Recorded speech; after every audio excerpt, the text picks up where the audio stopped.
ನಮಸ್ಕಾರ, ಜನತಾ ಟಿವಿಗೆ ಸ್ವಾಗತ. ನಾನು ಸುನಿಧಿ ಮಂಜುನಾಥ್.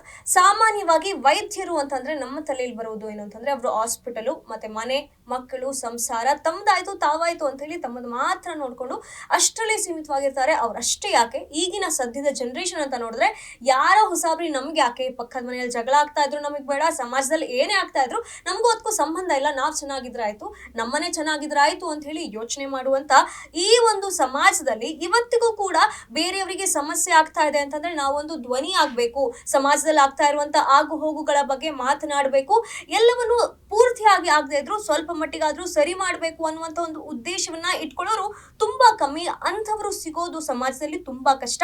ಆದ್ರೆ ಅಂಥವರೊಬ್ಬರು ಇವತ್ತು ನಮ್ಮ ಜನತಾ ಟಿವಿಯ ಪಾಡ್ಕಾಸ್ಟ್ ನಲ್ಲಿ ಇದ್ದಾರೆ.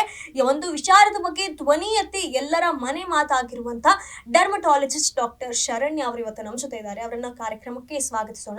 ಸ್ವಾಗತ. ನಮಸ್ಕಾರ.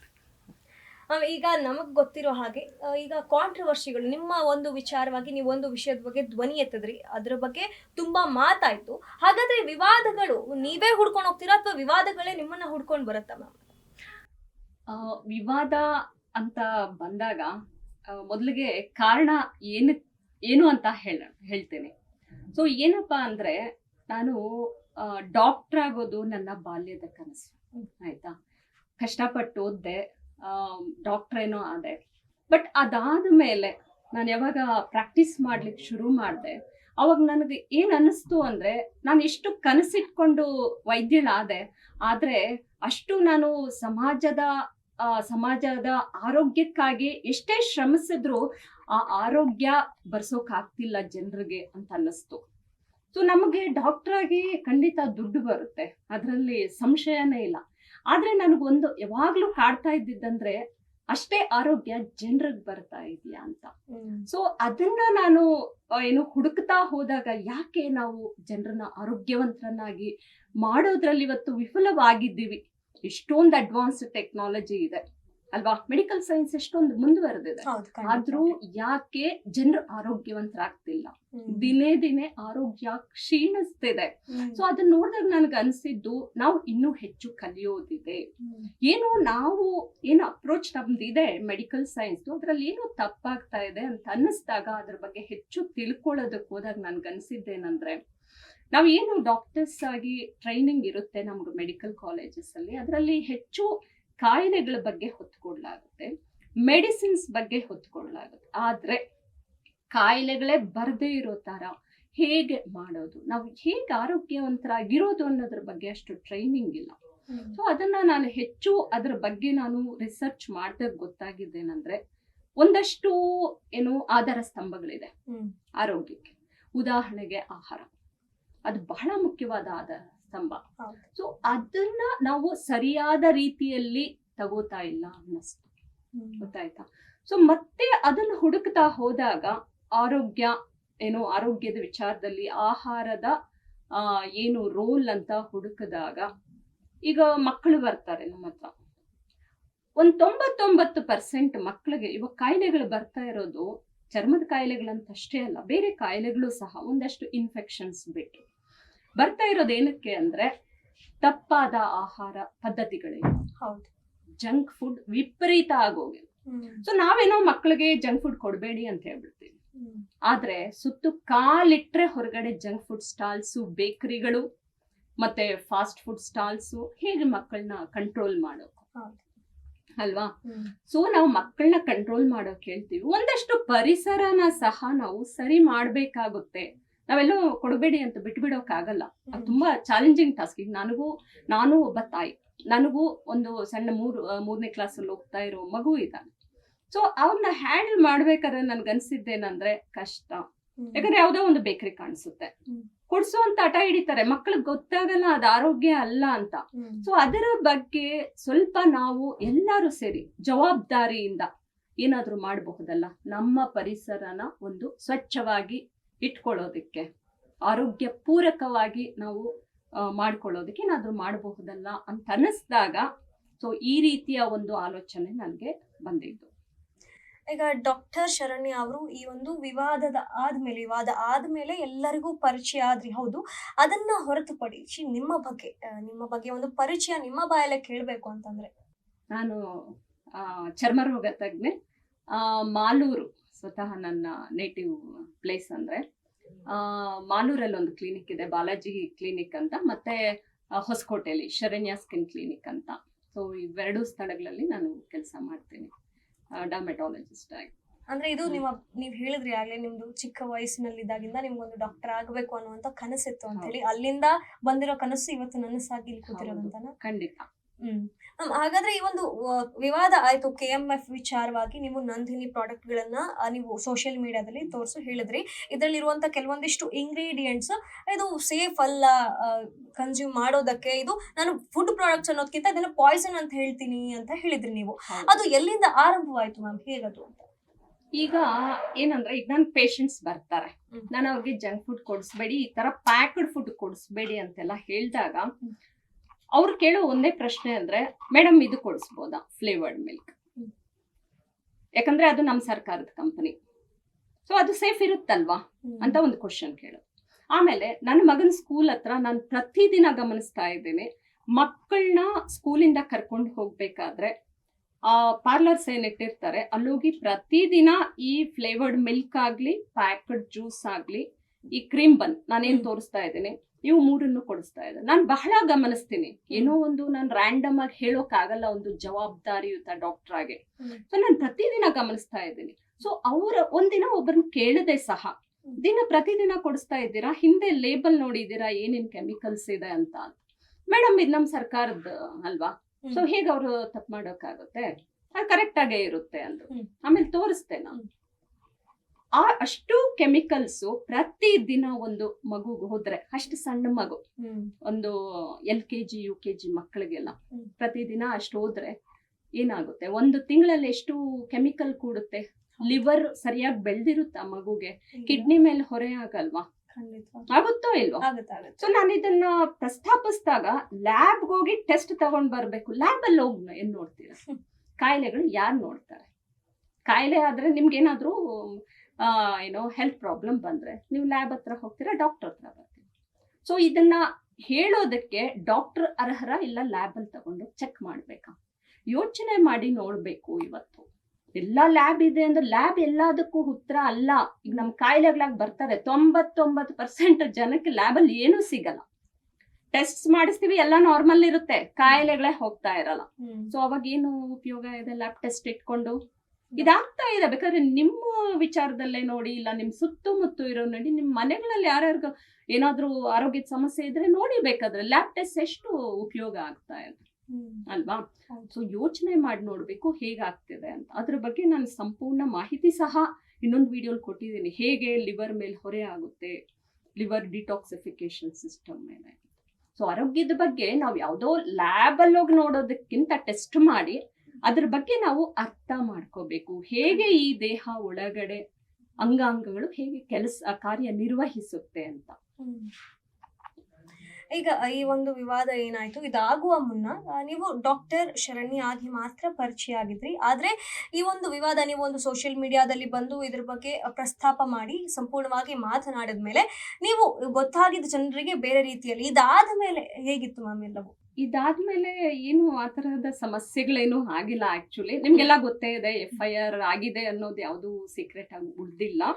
ಮತ್ತೆ ಕಂಪೆನ್ಸೇಷನ್ ಕೇಸ್ ಸಹ ಹಾಕಿದ್ದಾರೆ, ಡಿಫಮೇಷನ್ ಕೇಸು, ಮತ್ತೆ 25 ಕೋಟಿ ಕಂಪೆನ್ಸೇಷನ್ ಎಲ್ಲ. ಸೊ ಹೀಗಿದೆ. ಸೊ ಅದೆಲ್ಲರಿಗೂ ಗೊತ್ತೇ ಇದೆ. ನಿಮಗೆ ಸಪೋರ್ಟ್ ಹೇಗೆ? ನಾನು ಸಹ ಕಾನೂನಾತ್ಮಕವಾಗಿ ಹೋರಾಡ್ತಾ ಇದ್ದೇನೆ. ಸಪೋರ್ಟ್ ಹೇಗೆ ಸಿಕ್ತು ನಿಮ್ಗೆ? ಬಹಳ ಚೆನ್ನಾಗಿ ಸಿಕ್ತು. ಆಕ್ಚುಲಿ ನಾನು ಇದನ್ನ ಮಾಡೋಕ್ ಮುಂಚೆ ನಾನು ಇಷ್ಟೊಂದು ಸಪೋರ್ಟ್ ಸಿಗುತ್ತೆ ಅಂತ ಖಂಡಿತ ಎಕ್ಸ್ಪೆಕ್ಟ್ ಮಾಡಿರ್ಲಿಲ್ಲ. ನನಗೆ ಆ ಒಂದು ಭಯನೂ ಇರ್ಲಿಲ್ಲ. ಯಾಕಂದ್ರೆ ನನಗೆ ಒಂದೇ ಇದ್ದಿದ್ದು, ನಾನು ಮಾತಾಡ್ತಾ ಇರೋದು ಸತ್ಯ. ನಾನ್ ಡಾಕ್ಟರ್ ಆಗಿ ಇದನ್ನ ಮಾಡ್ಲೇಬೇಕಾಗಿದೆ. ಯಾಕಂದ್ರೆ ನಾನ್ ಡಾಕ್ಟರ್ ಆಗಿರೋದು ಎಲ್ಲೋ ಕ್ಲಿನಿಕಲ್ ಕೂತ್ಕೊಂಡು ಪ್ರಿಸ್ಕ್ರಿಪ್ಷನ್ ತುಂಬಾ ಮೆಡಿಸಿನ್ಸ್ ಬರ್ದು ಕೊಟ್ಟು ಅವ್ರಿಗೆ ಕಡಿಮೆ ಆಗದೆ ಮತ್ತೆ ನನ್ನ ಹತ್ರ ಬರೋದು, ಇಲ್ಲ ಬೇರೆ ಡಾಕ್ಟರ್ಸ್ ಹತ್ರ ಹೋಗೋದು ಅಲ್ಲ. ನಾನು ಒಂದು ಕಾಯಿಲೆಗಳು ಹೇಗ್ ಬರ್ತಿದೆ ಅನ್ನೋದನ್ನ ಕರೆಕ್ಟ್ ಆಗಿ ಅರ್ಥ ಮಾಡ್ಕೊಂಡಿದ್ದೀನಿ. ಅದನ್ನ ಕ್ಯೂರ್ ಮಾಡ್ಬೇಕು ಅಂತಾನೆ ನಾನು ಹೋರಾಟ ನಡೆಸ್ತಾ ಇರೋದು. ಸೊ ಹಾಗಾಗಿ ನನ್ನ ಒಂದು ವೃತ್ತಿ ಧರ್ಮದ ಭಾಗವಾಗಿ ಇದನ್ನ ನಾನು ಮಾಡಿದೆ ಧೈರ್ಯವಾಗಿ. ಆದ್ರೆ ಎಷ್ಟೊಂದ್ ಜನ ನಾನು ನಿಜವಾಗ್ಲೂ ಅರ್ಥ ಮಾಡ್ಕೊಂಡ್ರು ಇದನ್ನ. ನಾನು ಏನ್ ಹೇಳ್ತಾ ಇದ್ದೀನಿ ಒಂದಷ್ಟು ಜನಕ್ಕೆ ಅರ್ಥ ಆಗ್ಲಿಲ್ಲ, ಗೊತ್ತಿಲ್ಲ ಏನಕ್ಕೆ ಅಂತ. ಬಟ್ ಬಹಳಷ್ಟು ಜನ ಅರ್ಥ ಮಾಡ್ಕೊಂಡ್ರು ಏನ್ ಮಾತಾಡ್ತಾ ಇದ್ದೀನಿ ನಾನು, ಏನಕ್ಕೋಸ್ಕರ ಯಾರಿಗೋಸ್ಕರ ನಾನು ಇದನ್ನ ಮಾಡ್ತಾ ಇದ್ದೀನಿ ಅಂತ. ಈಗ ನೀವು ಹೇಳಿದ್ರೆ ಸತ್ಯಕ್ಕೆ ಅಂತ ನೀವು ಹೊಡೆದಾಡಿದ್ರಿ, ನಂಗೆ ಈ ಸತ್ಯ ನಾನು ಹೊರಗೆ ತರಬೇಕಿತ್ತು ಅಂತ ಹೇಳಿ ನಿಮ್ಮ ಪ್ರಯತ್ನ ಇತ್ತು. ಈ ಸತ್ಯ ಹೇಳುವಾಗ ನಿಮ್ಗೆ ಏನ್ ಅರ್ಥ ಆಯ್ತು ಅಂದ್ರೆ ಸತ್ಯ ಹೇಳೋದು ಕಷ್ಟನಾ ಅಥವಾ ಸತ್ಯ ಹೇಳಿದ ಮೇಲೆ ಸರ್ವೈವ್ ಆಗೋದು ಕಷ್ಟನಾ? ಎರಡೂ ಕಷ್ಟ ಇಲ್ಲ ಆಕ್ಚುಲಿ. ನಾವು ಹೇಳ್ಬೇಕು ಅಷ್ಟೇ, ಸತ್ಯನ ನಿರ್ಭೀತಿಯಿಂದ ನಿರ್ಭಯವಾಗಿ ಹೇಳ್ಬೇಕು. ಇವತ್ತು ಸಮಾಜ ಯಾವ ರೀತಿಯಲ್ಲಿ ಹೋಗ್ತಾ ಇದೆ ಅಂತ ನಮ್ಮೆಲ್ಲರಿಗೂ ಗೊತ್ತಿದೆ. ಅದಕ್ಕೆ ಒಂದು ಕಾರಣ ಏನಂದ್ರೆ ನಾವು ವಿದ್ಯಾವಂತರು ಪ್ರಜ್ಞಾವಂತರಾಗಿ ಎಷ್ಟೊಂದ್ ಜನ ಮಾತಾಡಲ್ಲ. ಎಷ್ಟೊಂದ್ ಜನ ಏನೋ ಒಂದು ಬಿಸ್ನೆಸ್ ಆಸೆಯಿಂದ, ದುಡ್ಡು ದುಡಿಯೋ ಆಸೆಯಿಂದ ಬಹಳ ನಿರ್ಭೀತಿಯಿಂದ ಕೆಲಸಗಳು ಮಾಡ್ತಾರೆ, ಮಾತಾಡ್ತಾರೆ. ಆದ್ರೆ ಯಾರು ಒಂದು ಸಮಾಜದ ಬಗ್ಗೆ ಕಳಹಳಿ ಇದೆ, ಈಗ ತುಂಬಾ ಜನ ನಾವು ನೋಡಿದ್ವಿ ಒಳ್ಳೆಯವರು ಮಾತಾಡೋದಕ್ಕೆ ಹೆದರ್ಕೊಂತ ಇದ್ದಾರೆ. ಮಾತಾಡ್ಬೇಕು, ಮೆಜಾರಿಟಿ ಯಾರು ಆಗ್ತಾರೋ ಅವ್ರನ್ನ ಫಾಲೋ ಮಾಡ್ತಾರೆ ಜನ, ಅದು ಟ್ರೆಂಡ್ ಆಗ್ಬಿಡುತ್ತೆ. ಸೊ ನಾನು ಅದಕ್ಕೆ ಎಲ್ಲಾರ್ಗು ಏನ್ ಹೇಳೋದಂದ್ರೆ, ದಯವಿಟ್ಟು ಯಾರು ಒಂದು ಸಮಾಜದ ಬಗ್ಗೆ ಚಿಂತನೆ ಮಾಡ್ತೀರಾ, ಆಲೋಚನೆ ಮಾಡ್ತೀರಾ, ದಯವಿಟ್ಟು ಮಾತಾಡಿ. ಸಮಾಜ ಬಹಳಷ್ಟು ಹಾಳಾಗ್ತಾ ಇದೆ ಅಂತ. ಈಗ ನೀವು KMF ಬಗ್ಗೆ ಮಾತನಾಡಿದ್ರಿ, ಅದ್ರ ಬಗ್ಗೆ ಒಂದು ವಿಡಿಯೋ ಮಾಡಿ ಹಾಕಿದ್ರಿ. ಅದರಲ್ಲಿ ನೀವು ಪ್ರಾಡಕ್ಟ್ಸ್ ಅಲ್ಲಿ ಏನೇನು ಇಂಗ್ರೀಡಿಯೆಂಟ್ಸ್ ಇದೆ, ಅದು ಯಾವ ರೀತಿಯಾಗಿ ಹಾನಿಕಾರವಾಗುತ್ತೆ, ಆಮೇಲೆ ಇದರಲ್ಲಿ FSSAI ಇದು ಅವರು ಅಪ್ರೂವಲ್ ಇದೆ ಅಂತೆಲ್ಲ ವಾದ ಮಾಡಿದ್ರು ಅಂತೆಲ್ಲ ಆ ವಿಡಿಯೋದಲ್ಲಿ ನೀವು ಎಕ್ಸ್ಪ್ಲೈನ್ ಮಾಡಿದ್ರ. ಹಾಗಾದ್ರೆ ಸಂಪೂರ್ಣವಾಗಿ ಒಂದು KMF ವಿರುದ್ಧವಾಗಿ ಮಾತನಾಡಿರುವಂತಹ ವಿಡಿಯೋದಲ್ಲಿ ಏನೇನು ಮಾತನಾಡಿದ್ರಿ ಅನ್ನೋದನ್ನ ಒಂದ್ಸರಿ ವೀಕ್ಷಕರಿಗೆ ತಿಳಿಸ್ಬೋದು. ಸೊ ಆ ವಿಡಿಯೋ ಏನು ವಿವಾದ ಸೃಷ್ಟಿ ಮಾಡ್ತು, ಆ ವಿಡಿಯೋದಲ್ಲಿ ನಾನು ತೋರಿಸಿದ್ದು 3 ಪ್ರಾಡಕ್ಟ್. ಒಂದು ಫ್ಲೇವರ್ಡ್ ಮಿಲ್ಕ್, ಸ್ಟ್ರಾಬೆರಿ ಇರುವಂತದ್ದು ತಗೊಂಡಿದೆ. ಆಮೇಲೆ ಒಂದು ಕ್ರೀಮ್ ಬನ್, ಆಮೇಲೆ ಇನ್ನೊಂದು ಪ್ಯಾಕ್ಡ್ ಜ್ಯೂಸ್, ಮ್ಯಾಂಗೋ ಜ್ಯೂಸ್ ಏನೋ ಇದೆ, ಪ್ಯಾಕ್ಡ್ ಜ್ಯೂಸ್. ಸೊ ಈ 3 ಪ್ರಾಡಕ್ಟ್ಸ್ ಬಗ್ಗೆ ನಾನು ಅವತ್ತು ಮಾತಾಡಿದೆ. ಯಾಕಂದ್ರೆ ಅದ್ರಲ್ಲಿ ಬಹಳಷ್ಟು ಅಡಿಟಿವ್ಸ್ ಇದೆ. ಖಂಡಿತ ನಮ್ಮ ದೇಹಕ್ಕೆ, ನಮ್ಮ ಆರೋಗ್ಯಕ್ಕೆ ಒಳ್ಳೇದಲ್ಲ ಅಷ್ಟು ಅಡಿಟಿವ್ಸ್ ಇರೋದು. ಸೊ ಹಾಗಾಗಿ ನಾನು ಮಾಡ್ಲೇಬೇಕಾಯ್ತು. ಅದೇ ಈಗ ನೀವು ಒಬ್ಬ ವೈದ್ಯೆಯಾಗಿ ನಾರ್ಮಲ್ ಆಗಿ ನಾವು ನಾನು ಡಾಕ್ಟರ್ ಆವೃತ್ತಿ ಮಾಡ್ಕೊಂಡು ಆರಾಮಾಗಿರ್ತೀನಪ್ಪ, ನನ್ಗೆ ಜೀವನ ಆಯ್ತು, ನನ್ನ ಒಂದು ಕನ್ಸಿತ್ತು, ನನ್ ವೈದ್ಯ ಆಗ್ಬೇಕಿತ್ತು, ಆ ಒಂದು ಕನ್ಸು ನೆರವೇರ್ತು, ನಾನು ಅದನ್ನ ಮಾಡ್ಕೊಂಡಿರ್ತೀನಿ ಅಂತ ಯೋಚನೆ ಮಾಡ್ಬೋದಾಗಿತ್ತು. ಇದು ಯಾಕೆ ಬೇಕಿತ್ತು? ಇಲ್ಲ, ನನಗೆ ಸಮಾಜದ ಬಗ್ಗೆ ನಿಜವಾಗ್ಲೂ ನಾನು ಚಿಕ್ಕವಳಾದಾಗಿಂದ ನನ್ಗೆ ತುಂಬಾ ಏನೋ ಸಮಾಜದ ಬಗ್ಗೆ ಆಸಕ್ತಿ ಜಾಸ್ತಿ. ನನ್ ನಿಜವಾಗ್ಲೂ ದೇಶಭಕ್ತಿ ಜಾಸ್ತಿ. ನಾನು ಹೀಗೆ ಹೇಳ್ತಾ ಇದ್ದೀನಿ ಅಂತಲ್ಲ, ಸಣ್ಣ ಹುಡುಗಿಯಿಂದ ನಾನು ಸ್ವಾಮಿ ವಿವೇಕಾನಂದರು, ಭಗತ್ ಸಿಂಗ್ ಅಂತವ್ರ ಒಂದು ಸ್ವಾತಂತ್ರ್ಯಕ್ಕಾಗಿ ಯಾರು ಹೋರಾಟ ಮಾಡಿದ್ದಾರೆ ಅವರ ಪುಸ್ತಕಗಳನ್ನ, ನಮ್ಮ ಸೈನ್ಯದ ಬಗ್ಗೆ ಎಲ್ಲ ನಾನು ಒಂದು ತಿಳ್ಕೊಂತ ಬಂದೋಳು. ಸೊ ಆ ಒಂದು ದೇಶಭಕ್ತಿ ನನ್ನ ಸುಮ್ಮನೆ ಇರೋಕ್ ಬಿಡಲ್ಲ. ನಾನ್ ಡಾಕ್ಟರ್ ಆಗಿದೆ ಅವತ್ತು ನಾನು ಕಂಫರ್ಟಬಲ್ ಜೀವನ ಮಾಡ್ಬೇಕು, ನಾನೇನೋ ಐಷಾರಾಮಿ ಜೀವನ ಮಾಡ್ಬೇಕು, ನನಗೆ ದುಡ್ಡು ಸಿಗುತ್ತೆ, ಹೆಸರು ಸಿಗುತ್ತೆ ಅಂತ ಖಂಡಿತ ಅಲ್ಲ. ನಾನು ಚಿಕ್ಕವಳಿಂದ ಇದ್ದಿದ್ದು ಒಂದೇ ಧ್ಯೇಯ, ಡಾಕ್ಟರ್ ಆಗೋದಕ್ಕೆ. ಸೊ ಡಾಕ್ಟರ್ ಆದ್ಮೇಲೆ ನನಗೆ ಈ ರೀತಿಯ ಒಂದು ಪರಿಸ್ಥಿತಿ ನೋಡಿ ಅದ್ರ ಬಗ್ಗೆ ಏನಾದ್ರೂ ನಾನು ಧ್ವನಿ ಎತ್ತಬೇಕು ಅಂತಾನೆ ನಾನು ಈ ರೀತಿ ಮಾಡ್ತಾ ಇದ್ದೀನಿ. ಇನ್ನು ನನ್ನ ಹೋರಾಟ ಬಹಳಷ್ಟು ಬಾಕಿ ಇದೆ. ಈಗ ಒಬ್ಬ ಮಹಿಳೆಯಾಗಿ ನಮಗೆ ಹೆಣ್ಮಕ್ಳಿಗೆ ಒಂದು ಭಯ ಇರುತ್ತೆ, ಸಮಾಜದಲ್ಲಿ ಏನೇ ಮಾತಾಡಿದ್ರು ಸುಮ್ಮನೆ ಅದಕ್ಕೆಲ್ಲ ಕೆಲವೊಂದಿಷ್ಟು ಕೆಟ್ಟದಾಗ ಕಮೆಂಟ್ ಮಾಡೋರು, ಕೆಟ್ಟದಾಗ ನಮ್ಮ ಬಗ್ಗೆ ಮಾತನಾಡೋರು ಇದ್ದೇ ಇರ್ತಾರೆ.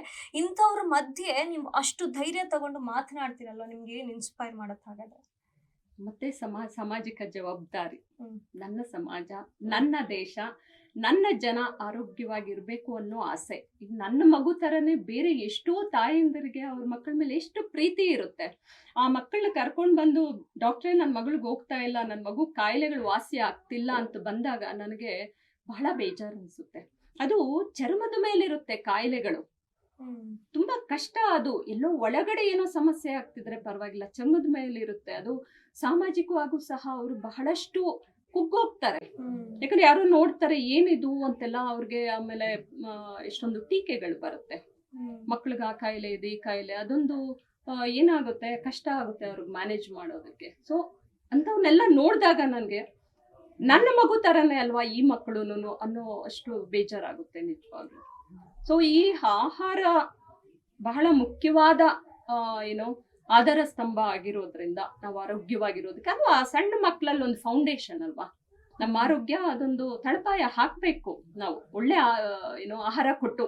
ಈಗ ಎಷ್ಟೊಂದು ಜನ ಸಣ್ಣ ಮಕ್ಕಳಲ್ಲ, ಸಣ್ಣ ಮಕ್ಳಿದ್ದಾಗ ತಿಂದೆ ಇನ್ ದೊಡ್ಡವರಾದ್ಮೇಲೆ ತಿಂತಾರ ಅಲ್ಲ, ಅದು ಬಹಳ ದೊಡ್ಡ ತಪ್ಪದು. ಸಣ್ಣ ಮಕ್ಳಿದಾಗ್ಲೇ ನಾವು ಸರಿಯಾದ ರೀತಿಲಿ ಅವ್ರಿಗೆ ಕಲಿಸ್ಕೊಡ್ಬೇಕು ಏನ್ ತಿನ್ಬೇಕು ಏನ್ ತಿನ್ನಬಾರ್ದು ಅಂತ. ಇವಾಗ ನಮಗ್ ಗೊತ್ತಿದೆ ಬಹಳಷ್ಟು ಡಿಸ್ಟ್ರಾಕ್ಷನ್ಸ್, ಎಲ್ಲಿ ನೋಡಿದ್ರು ಜಂಕ್ ಫುಡ್ ಇರುತ್ತೆ. ಸೊ ಅವಾಗ ನಾವು ಮಕ್ಕಳಿಗೆ ಸರಿಯಾದ ರೀತಿಲಿ ಅದ್ರ ಬಗ್ಗೆ ಶಿಕ್ಷಣ ಕೊಡ್ಲಿಲ್ಲ ಅಂದ್ರೆ ಖಂಡಿತ ಆರೋಗ್ಯವಂತರಾಗೋದಕ್ಕೆ ಸಾಧ್ಯನೇ ಇಲ್ಲ. ಮ್ಯಾಮ್ ಹಾಗಾದ್ರೆ ಈಗ ನಮಗೆ ಸೋಷಿಯಲ್ ಮೀಡಿಯಾ ಅನ್ನೋದು ಗೊತ್ತು, ಈಗ ರೆಸ್ಪಾನ್ಸ್ ಪಾಸಿಟಿವ್ ಆಗಿ ಎಷ್ಟು ಬರುತ್ತೆ, ನೆಗೆಟಿವ್ ಆಗಿ ಎಷ್ಟು ಬರುತ್ತೆ ಅನ್ನೋದ್ರ ಬಗ್ಗೆ ನಮಗೆ ಆಲ್ರೆಡಿ ಎಲ್ಲರಿಗೂ ಗೊತ್ತಿರೋದು. ಯಾಕಂದ್ರೆ ಸೋಷಿಯಲ್ ಮೀಡಿಯಾಸೇ ಸ್ಟ್ರಾಂಗೆಸ್ಟ್ ವೆಪನ್ ನಮಗೆ ಗೊತ್ತಿರೋ ಹಾಗೆ. ಈಗ ನೀವು KMF ಬಗ್ಗೆ ಸೋಷಿಯಲ್ ಮೀಡಿಯಾದಲ್ಲಿ ಮಾತನಾಡಿದ್ರಿ, ಆಗ ನಿಮಗೆ ಬಂದಂತ ರೆಸ್ಪಾನ್ಸ್ ಹೇಗಿತ್ತು? ಅಂದ್ರೆ ಕಮೆಂಟ್ಸ್ ಆಗ್ಲಿ ಮೆಸೇಜಸ್ ಆಗ್ಲಿ ಹೇಗಿತ್ತು? 95% ಪಾಸಿಟಿವ್ ಆಗಿತ್ತು. ನನ್ಗೆ ಬಹಳ ಖುಷಿಯಾಗಿದ್ದೇನಂದ್ರೆ ಏನು ನನ್ನ ಹೋರಾಟಕ್ಕೆ ಬೆಂಬಲ ಸಿಗ್ತಾ ಇದೆ ಅನ್ನೋದಕ್ಕಿಂತ ಜನರಿಗೆ ಅರ್ಥ ಆಗ್ತಿದೆಯಲ್ಲ, ನಾನು ಏನ್ ಹೇಳ್ತಾ ಇದ್ದೀನಿ ಅಂತ ಅರ್ಥ ಮಾಡ್ಕೊಂಡ್ರೆ ಸಾಕು. ಯಾಕಂದ್ರೆ ನನ್ನ ಉದ್ದೇಶ ಜನರಿಗೆ ಒಂದು ಅರಿವು ಮೂಡಿಸೋದು, ಆ ಒಂದು ಏನು ಸರಿಯಾದ ಆಹಾರ ಪದ್ಧತಿಗಳ ಬಗ್ಗೆ. ಸೊ ಅದು ಜನರಿಗೆ ಅರ್ಥ ಆಯ್ತಲ್ಲ, ಮುಟ್ಟತಲ್ಲ ಅನ್ನೋದು ಬಹಳ ಸಂತೋಷ ತಂತು ನನಗೆ. ಹಾಗೆ ಮ್ಯಾಮ್, ನೀವು ಇವಾಗ ಆ ಒಂದು ವಿಡಿಯೋ ಅಪ್ಲೋಡ್ ಮಾಡ್ತೀರಾ, KMF ರಿಲೇಟೆಡ್ ಆಗಿ ಒಂದು ವಿಡಿಯೋ ರೆಕಾರ್ಡ್ ಮಾಡ್ತೀರಾ, ಅದು ಅಪ್ಲೋಡ್ ಆಗಿ ಸ್ವಲ್ಪ ಹೊತ್ತಲ್ಲೇ ನೀವು ಅದು ನಾರ್ಮಲ್ ಆಗಿ ಹಿಂಗೆ ಮಾಡಿ ಹಾಕಿರ್ತೀರಾ. ಆದ್ರೆ ನಿಮ್ಗೆ ಅದು ವ್ಯೂಸ್ ಬಂದಿರೋದು, ಅದಕ್ಕೆ ಕಾಮೆಂಟ್ಸು, ನಿಮಗೆ ರಿಪ್ಲೈಗಳು ಅದೆಲ್ಲ ಬಂದಾಗ ಒಂದು ಚೇಂಜಸ್ ಇತ್ತಲ್ಲ, ನಿಮ್ಗೆ ನಾರ್ಮಲ್ ಆಗಿ ಬೇರೆ ವಿಡಿಯೋಗಳಿಗೆ ಬರ್ತಿದ್ದಂಥ ರೆಸ್ಪಾನ್ಸ್ಗಿಂತ ಇದು ತುಂಬಾ ವಿಭಿನ್ನವಾಗಿತ್ತು. ಅದನ್ನ ನೋಡಿದಾಗ ನಿಮ್ಗೆ ಹೇಗಿತ್ತು ಅದು ಫೀಲ್? ಅವಾಗ ಅದೇ ಖುಷಿ ಆಯ್ತು ನನ್ಗೆ, ಖಂಡಿತ. ನನ್ಗೆ ಗೊತ್ತಿತ್ತು ಒಂದಷ್ಟು ಜನ ಇದನ್ನ ಹೇಗೆ ನೆಗೆಟಿವ್ ಆಗಿ ತಗೊಂತಾರೆ ಅಂತ, ಬಟ್ ಬಹಳಷ್ಟು ಜನ ಪಾಸಿಟಿವ್ ಆಗಿ ತಗೊಂಡಿದ್ ನೋಡಿ ನಾನು ಎಷ್ಟು ಧೈರ್ಯವಾಗಿ ರಿಸ್ಕ್ ತಗೊಂಡು ಮಾಡಿದ್ದಕ್ಕೂ ಸಾರ್ಥಕ ಆಯ್ತು ಅನ್ನುವಂತಹ ಒಂದು ಭರವಸೆ ಬಂತು ನನಗೆ. ಹಾಗೆ ಆದ್ಮೇಲೆ ನೀವು ಕೆಲಸ ಮಾಡ್ತಿದ್ದಂತ ಆಸ್ಪತ್ರೆಯಿಂದ ಕೂಡ ನಿಮ್ಮನ್ನ ತೆಗೆದ್ರು ಅನ್ನುವಂತ ಮಾಹಿತಿ ಬಂತು ನಮ್ಗೆ. ತೆಗೆದ್ರು ಅನ್ನೋದಕ್ಕಿಂತ ಏನು ಮಾಹಿತಿನೇ ಇಲ್ಲ ಅಲ್ಲಿ. ಅವ್ರು ನನ್ನ ಜೊತೆ ಮಾತಾಡ್ಲೇ ಇಲ್ಲ, ನಂಗೆ ಅದೇ ಏನು ಹೇಳಲಿಲ್ಲ, ನನ್ಗೆ ಯಾರು ಫೋನ್ ಮಾಡ್ಲಿಲ್ಲ. ಒಂದಿನ ಹೋಗಿ ನಾನು ಓಪಿಲ್ ಕುತ್ಕೊಂಡಿದ್ದೀನಿ, ಅಪಾಯಿಂಟ್ಮೆಂಟ್ಸ್ ಕೊಟ್ಟಿಲ್ಲ. ಸೊ ನನಗಿದು ಸ್ವಲ್ಪ ಬೇಸರ ತಂತು. ಯಾಕಂದ್ರೆ ಮಾಲೂರಿಂದ ನಾನು ಬೆಂಗಳೂರಿಗೆ ಬರ್ಬೇಕು, ಮಲ್ಲೇಶ್ವರಂಗೆ ಒಂದು 2 hours ಆಗುತ್ತೆ ಅಲ್ಲಿಂದ ಬರೋದು. ಸೊ ನನ್ಗೆ ಮುಂಚೆನೆ ಅವರು ಹೇಳಿದ್ರೆ ಖಂಡಿತ ನಾನು ಬರ್ತಾ ಇರ್ಲಿಲ್ಲ. ನಾನು ಅದನ್ನ ಅಪೋಸ್ ಮಾಡಲ್ಲ. ನನಗೆ ಗೊತ್ತಿತ್ತು ಈ ತರ ಒಂದು ಪ್ರೆಷರ್ ಬರುತ್ತೆ ಅವ್ರಿಗೆ, ಈ ರೀತಿ ಆಗುತ್ತೆ ಅಂತ ಮೊದಲೇ ನಾನು ನಿರೀಕ್ಷೆ ಮಾಡಿದ್ದೆ. ಸೊ ನಾನು ಅವ್ರಿಗೆ ಹೇಳಿದ್ದೆ ಸಹ, ಈ ರೀತಿ ಆದ್ರೆ ದಯವಿಟ್ಟು ನನಗೆ ತಿಳಿಸಿ, ನಾನು ಬರಲ್ಲ ಅಂತ. ಯಾಕಂದ್ರೆ ನನಗಿದ್ ಬಹಳ ಮುಖ್ಯ, ನಾನೇನ್ ಮಾಡ್ತಾ ಇದ್ದೀನಿ ಹೋರಾಟ, ನನ್ಗದ್ ಬಹಳ ಮುಖ್ಯ ನನ್ನ ಕೆಲ್ಸಕ್ಕಿಂತ. ಬಟ್ ಪ್ರಾಬ್ಲಮ್ ಏನಾಯ್ತಂದ್ರೆ ಯಾರು ಇನ್ಫಾರ್ಮೇ ಮಾಡ್ಲಿಲ್ಲ ನನಗೆ. ಇದು ಬಹಳ ಬೇಸರ ಆಯ್ತು. ಅಟ್ಲೀಸ್ಟ್ ಯಾರೋ ಒಬ್ಬರು ಸಿಸ್ಟರ್ ಕೈಯಲ್ಲಿ ಫೋನ್ ಮಾಡಿಸಿ, ಮೇಡಮ್ ನೀವು ಬರೋದು ಬೇಡ, ಈ ತರ ಸ್ವಲ್ಪ ದಿನ ಬೇಡ ಅಂತ ಹೇಳಿದ್ರು ನನ್ಗೇನ್ ಬೇಜಾರಾಗ್ತಿಲ್ಲ. ಬಟ್ ಆ ರೀತಿ ಯಾರು ಇನ್ಫಾರ್ಮ್ ಮಾಡ್ಲಿಲ್ಲ. ಅಲ್ಲೋಗಿ ಕುತ್ಕೊಂಡಿದ್ದೀನಿ ನನ್ನ OPಲಿ, ಪೇಷಂಟ್ಸ್ ಹೊರಗಡೆ ಬಂದ್ ಕೇಳಿದ್ರೆ ಮೇಡಮ್ ಬಂದಿಲ್ಲ ಅಂತ ಹೇಳ್ತಾ ಇದ್ದಾರೆ ರಿಸೆಪ್ಷನ್ ಕೌಂಟರ್ ಅಲ್ಲಿ. ಸೊ ಅಲ್ಲೋಗಿ ನರ್ಸಿಂಗ್ ಸೂಪರಿಂಟೆಂಡೆಂಟ್ ಇದಾರಲ್ಲ, ಅವ್ರನ್ನ ಕೇಳಿದ್ರೆ ನಿಮ್ಗೆ ಗೊತ್ತಿಲ್ವಾ ಅಂತ ಹೇಳ್ತಾರೆ. ಅವರು MS ಮೇಲೆ ಹೇಳ್ತಾರೆ, MS ಡೈರೆಕ್ಟರ್ ಮೇಲೆ ಹೇಳ್ತಾರೆ. ಸೊ ಈ ತರ ಮಾಡ್ಬಿಟ್ರು. ನನ್ಗೆ ಏನೋ ಒಂದು ನನಗೆ ತಿಳಿಸಿದ್ರೆ ಖಂಡಿತ ನನಗೆ ಬೇಜಾರಾಗ್ತಾ ಇರ್ಲಿಲ್ಲ. ಸೊ ನನಗಿದು ಬಹಳ ಮುಖ್ಯ ಆಗಿತ್ತು. ಸೊ ನಾನು ಅದ್ರ ಬಗ್ಗೆ ಅಷ್ಟು ತಲೆ ಕೆಡಿಸ್ಕೊಳ್ಳಿ. ಅದೇ ಈ ತರ ಒಂದು ರೆಸ್ಪಾನ್ಸ್ ಸಿಕ್ಕಾಗ ಇದನ್ನ ನೀವು ಅವಮಾನ ಅಂತ ಸ್ವೀಕರಿಸೋದ ಅಥವಾ ನಿಮ್ಮ ಸತ್ಯಕ್ಕೆ ಸಿಕ್ಕಂತ ಒಂದು ಜಯ ಅಂತ ತಗೊಂಡ್ರೆ? ನನಗ್ ಜಯ ಅಂತಾನೆ ಅನ್ನಿಸ್ತು, ಖಂಡಿತ ಇದು ಅವಮಾನ ಅನಿಸ್ಲಿಲ್ಲ. ಯಾಕಂದ್ರೆ ನಾವು ಯಾವ್ದಕ್ಕಾದ್ರೂ ಪ್ರಾಮುಖ್ಯತೆ ಕೊಟ್ಟಾಗ ನಮ್ಗೆ ಅದೇ ಬಹಳಷ್ಟು ಮುಖ್ಯ ಆಗುತ್ತೆ. ಸೊ ನಾನು ಈ ಕೆಲ್ಸಕ್ಕೆ ಹೆಚ್ಚು ಪ್ರಾಮುಖ್ಯತೆ ಕೊಡ್ಲಿಲ್ಲ. ನಾನು ಏನ್ ಮಾಡ್ತಾ ಇದ್ದೀನಿ ಸಾಮಾಜಿಕವಾಗಿ ಒಂದು ಹೋರಾಟ, ನನ್ಗೆ ಅದೇ ಮುಖ್ಯ ಆಗಿತ್ತು ಸಹ. ಸೊ ಅದಕ್ಕೆ ನನಗೆ ಅದು ಜಯನೇ ಅನ್ನಿಸ್ತು. ಈ ಒಂದು ಹೋರಾಟ ನೀವು ಮಾಡ್ತಿದ್ದೀರಾ ಒಬ್ಬರೇ, ಇದ್ರ ಬಗ್ಗೆ ಈ ಒಂದು ಹೋರಾಟ ನನ್ನ ಕೈ ಬಿಡಬಾರ್ದು, ಇದು ನಾನು ಶುರು ಮಾಡಿದ್ದೀನಿ, ನಡ್ಸ್ಕೊಂಡು ಹೋಗ್ತೀನಿ ಅನ್ನುವಂತ ಈ ಒಂದು ಜರ್ನಿ ಏನಿತ್ತು, ಈ ಒಂದು ಜರ್ನಿಯಲ್ಲಿ ನಿಮ್ಗೆ ಎಲ್ಲೋ ಒಂದ್ ಕಡೆ ಕೆಟ್ಟ ಒಂದು ಅನುಭವ ಅನಿಸಿ ಸಾಕಪ್ಪ ಈ ಒಂದು ಹೋರಾಟ ಅಂತ ನಿಮ್ಗೆ ಎಲ್ಲಾದ್ರೂ ಅನ್ನಿಸ್ತಾ? ಒಂದು ಚೂರು ಅನಿಸ್ಲಿಲ್ಲ. ಯಾವುದೋ ಒಂದು ಪಾಯಿಂಟ್ ಅಲ್ಲಿ ಸಹ ನನಗೆ ಒಂದು ಸಣ್ಣ ಬೇಜಾರ್ ಸಹ ಆಗಿಲ್ಲ. ನಾನು ಆರ್ಥಿಕವಾಗಿ ಆಗಿರಬಹುದು ಅಥವಾ ನಾನು ಮಾನಸಿಕವಾಗಿ ಈಗ ಎಷ್ಟೊಂದು ಓಡಾಡ್ಬೇಕಾಯ್ತು ಅವತ್ತು. ಲಾಯರ್ ಹತ್ರ ಹೋಗೋದಾಗ್ಲಿ, ಮಾತಾಡೋದಾಗ್ಲಿ. ಅವತ್ತು ನಾನು ಬೆಂಗಳೂರಲ್ಲಿ ಅದೆಲ್ಲ ಲೀಗಲ್ ಪ್ರೊಸೀಜರ್ ಎಲ್ಲ ಮುಗಿಸ್ಕೊಂಡು ಮನೆಗೆ ಹೋದಾಗ ರಾತ್ರಿ 10:30 ಆಗಿತ್ತು. ಅಷ್ಟು ನಾನೇನು ಟ್ರಾವೆಲ್ ಮಾಡ್ಕೊಂಡು ಹೋದೆ ಮಾಲೂರ್ಗೆ. ಆ ಸಮಯದಲ್ಲಿ ಖಂಡಿತ ಒಂದು ಕ್ಷಣನೂ ಬೇಜಾರಾಗ್ಲಿಲ್ಲ. ಇನ್ಫ್ಯಾಕ್ಟ್ ನನ್ಗೆ ತುಂಬಾ ಖುಷಿ ಆಯ್ತು.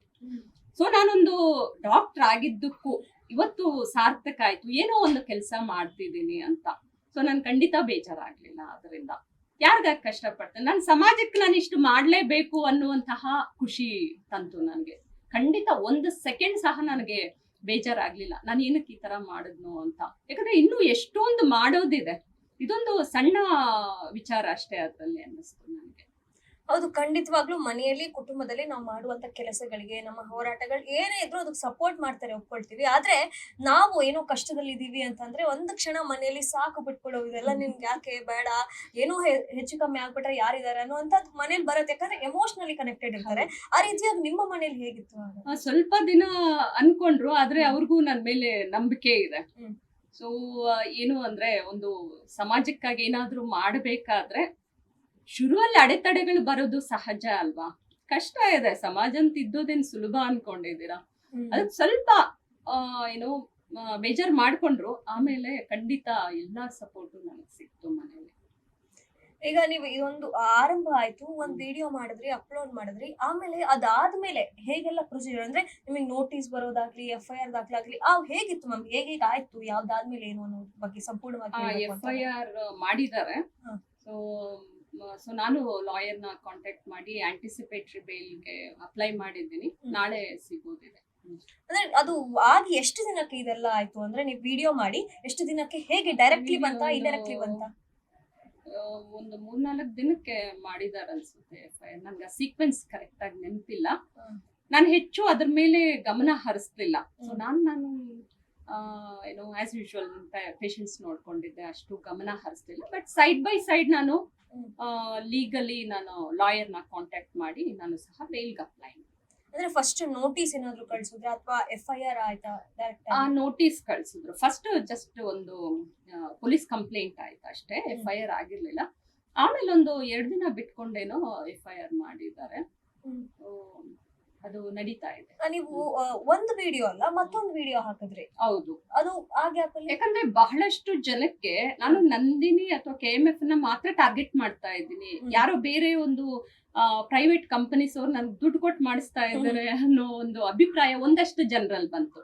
ಈಗ ನನ್ನ ಏನು ಸೋಷಿಯಲ್ ಮೀಡಿಯಾ ಫಾಲೋಯರ್ಸ್ ಇದ್ದಾರೆ ಅವ್ರು ಖಂಡಿತ ಬರ್ಲಿಲ್ಲ. ಯಾಕಂದ್ರೆ ನಾನು ಅದು ಮೊದಲನೇ ವಿಡಿಯೋ ಅಲ್ಲ, ಆಲ್ರೆಡಿ ನಾನು 450ಕ್ಕಿಂತ ಹೆಚ್ಚು ವಿಡಿಯೋಸ್ ಅಪ್ಲೋಡ್ ಮಾಡಿದ್ದೀನಿ.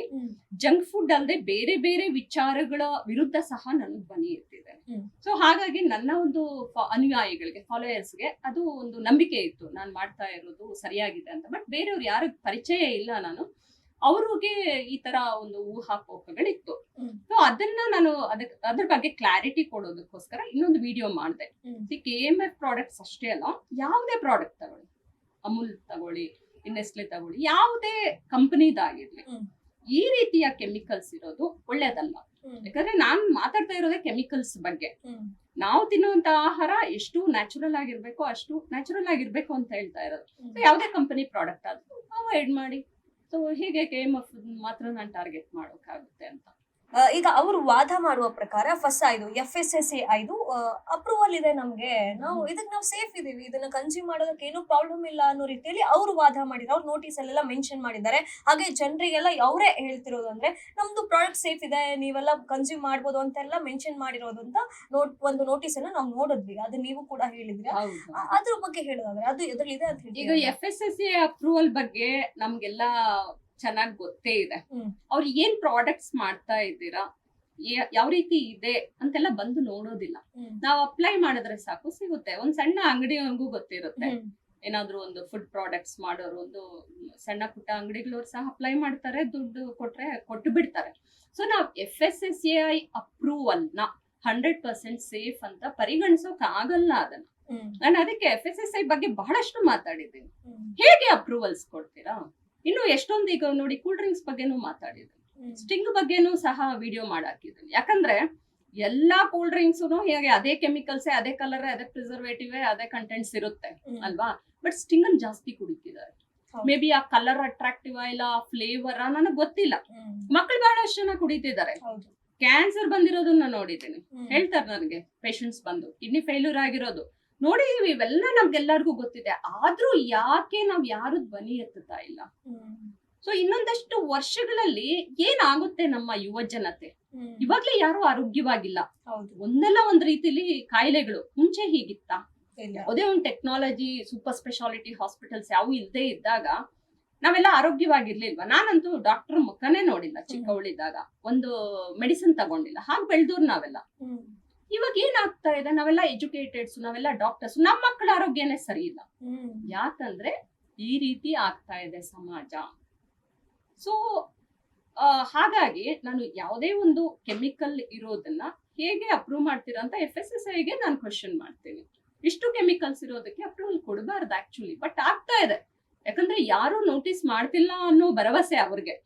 So FSSAI food safety guidelines ಅಲ್ಲಿ ಸಹ ತಿದ್ದುಪಡಿ ಆಗ್ಬೇಕಾಗಿದೆ ಎಷ್ಟೊಂದು. ಅದಕ್ಕೆ ನಿಜವಾಗ್ಲೂ ಹೋರಾಟ ಮಾಡ್ಬೇಕಾಗಿದೆ. ಇಲ್ಲಾಂದ್ರೆ ಇದೆಲ್ಲ ಕಷ್ಟ ಮಾಡೋದು, ಬಟ್ ಮಾಡ್ಲೇಬೇಕಾಗಿದೆ. ಅದೆಲ್ಲ ನಮ್ಮ ಮಕ್ಕಳು ಆರೋಗ್ಯವಾಗಿರ್ಬೇಕಂತ. ಈಗ ನಿಮ್ಗೆ ಪಾಸಿಟಿವ್ ರೆಸ್ಪಾನ್ಸ್ ಬಂತು, ಓಕೆ. ಈಗ ಎಷ್ಟೋ ಜನರ ಅಭಿಪ್ರಾಯ ಏನು ಅಂತಂದ್ರೆ, ಇವರು ನಮ್ಮ ಕರ್ನಾಟಕದ ಹೆಮ್ಮೆ ಆಗಿರುವಂತಹ KMF ನೇ ಟಾರ್ಗೆಟ್ ಮಾಡ್ತಿರಲ್ಲ, ನಮ್ಮ ರಾಜ್ಯದಿದು, ನಮ್ಮ ರಾಜ್ಯದ ಬ್ರ್ಯಾಂಡ್ ಇದು, ಇದರ ಹೆಸರು ಹಾಳು ಮಾಡುವಂತ ಪ್ರಯತ್ನ ಪಡ್ತೀಯಾರಿ ಅಂತ ಯಾರ ಕಡೆಯಿಂದನೂ ಬರ್ಲಿಲ್ಲ? ಹಾಗಾದ್ರೆ ಬಹಳಷ್ಟು ಬಂತು. ನಾವು ಕಂಪ್ಲೇಂಟ್ ಕೊಟ್ಟಿರೋದೇ ಹಾಗೆ ಅವರು.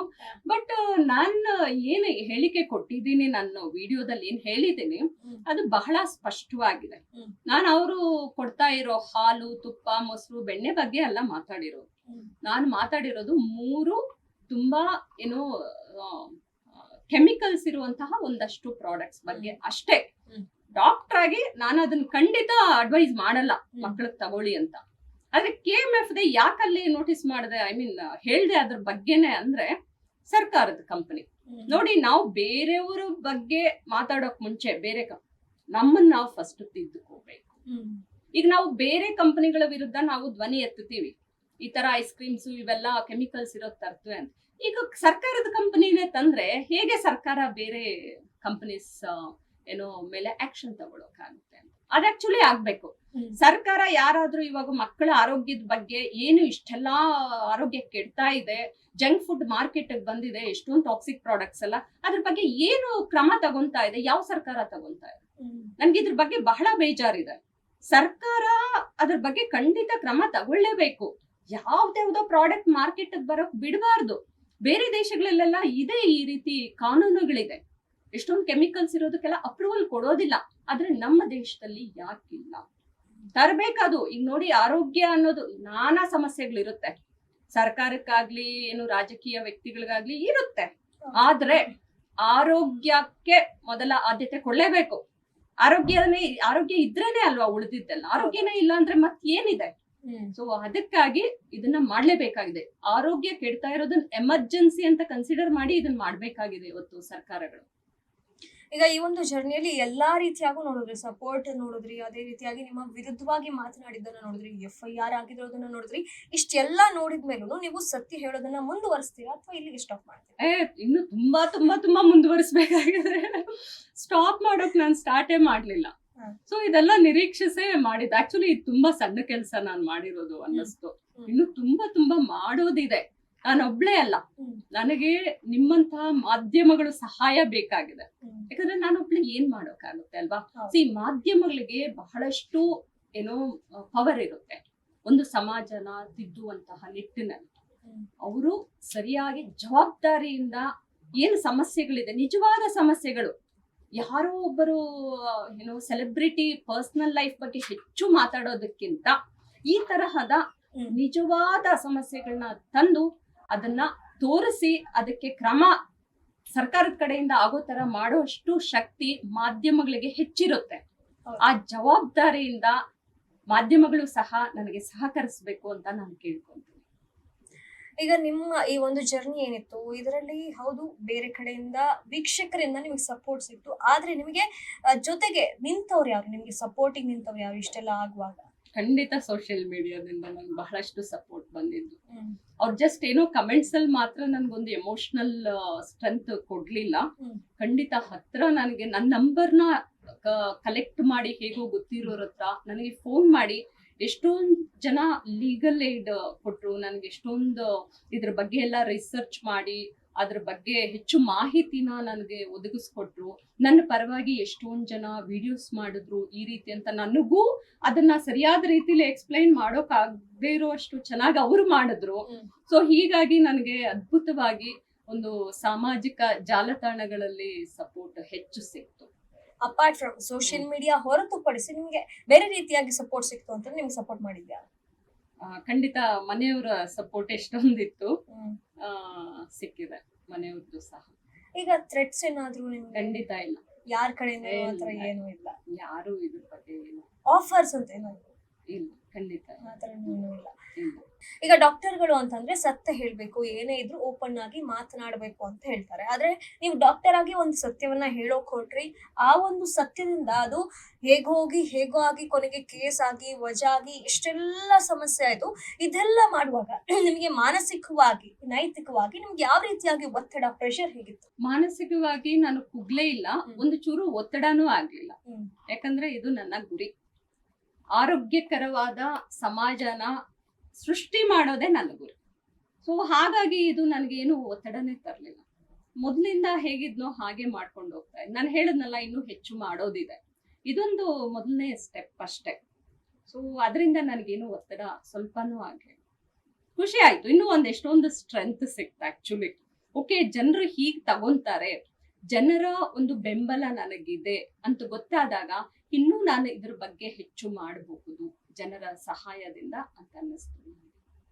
ಒಬ್ಬ ವೈದ್ಯೆಯಾಗಿ, ಒಬ್ಬ ಮಹಿಳೆಯಾಗಿ ನೀವು ಇಷ್ಟು ದಿಟ್ಟ ನಿರ್ಧಾರಗಳನ್ನ ತಗೊಳ್ತಾ ಇದ್ದೀರಾ. ಈಗ ನೀವೇ ಸೋಷಿಯಲ್ ಮೀಡಿಯಾದಲ್ಲಿ ತುಂಬಾ ಆಕ್ಟಿವ್ ಆಗಿರೋ ಕಾರಣ ನೀವು ಮಹಿಳೆಯರಿಗೆ ಹೇಳಬೇಕು ಒಂದು, ಈಗ ನೀವು ಈ ರೀತಿಯಾಗಿ ನಿರ್ಧಾರಗಳನ್ನ ತಗೊಳ್ಳಿ, ಧೈರ್ಯವಾಗಿ ನೀವು ಮುನ್ನುಗ್ಗಿ ಅಂತ ಹೇಳೋದಾದ್ರೆ ಯಾವ ರೀತಿಯಾಗಿ ಮೆಸೇಜ್ ಕೊಡ್ತೀರಾ? ಖಂಡಿತ ಮಹಿಳೆಯರು ಪ್ರತಿಯೊಂದು ಏನು ರೀತಿಯಲ್ಲೂ ಕುಗ್ಗೋಗ್ತಾರೆ ಬೇಗ, ಹೌದು ಅಲ್ವಾ? ಪುರುಷರಿಗಿಂತ ನಮ್ಗೆಲ್ಲ ಗೊತ್ತಿದೆ.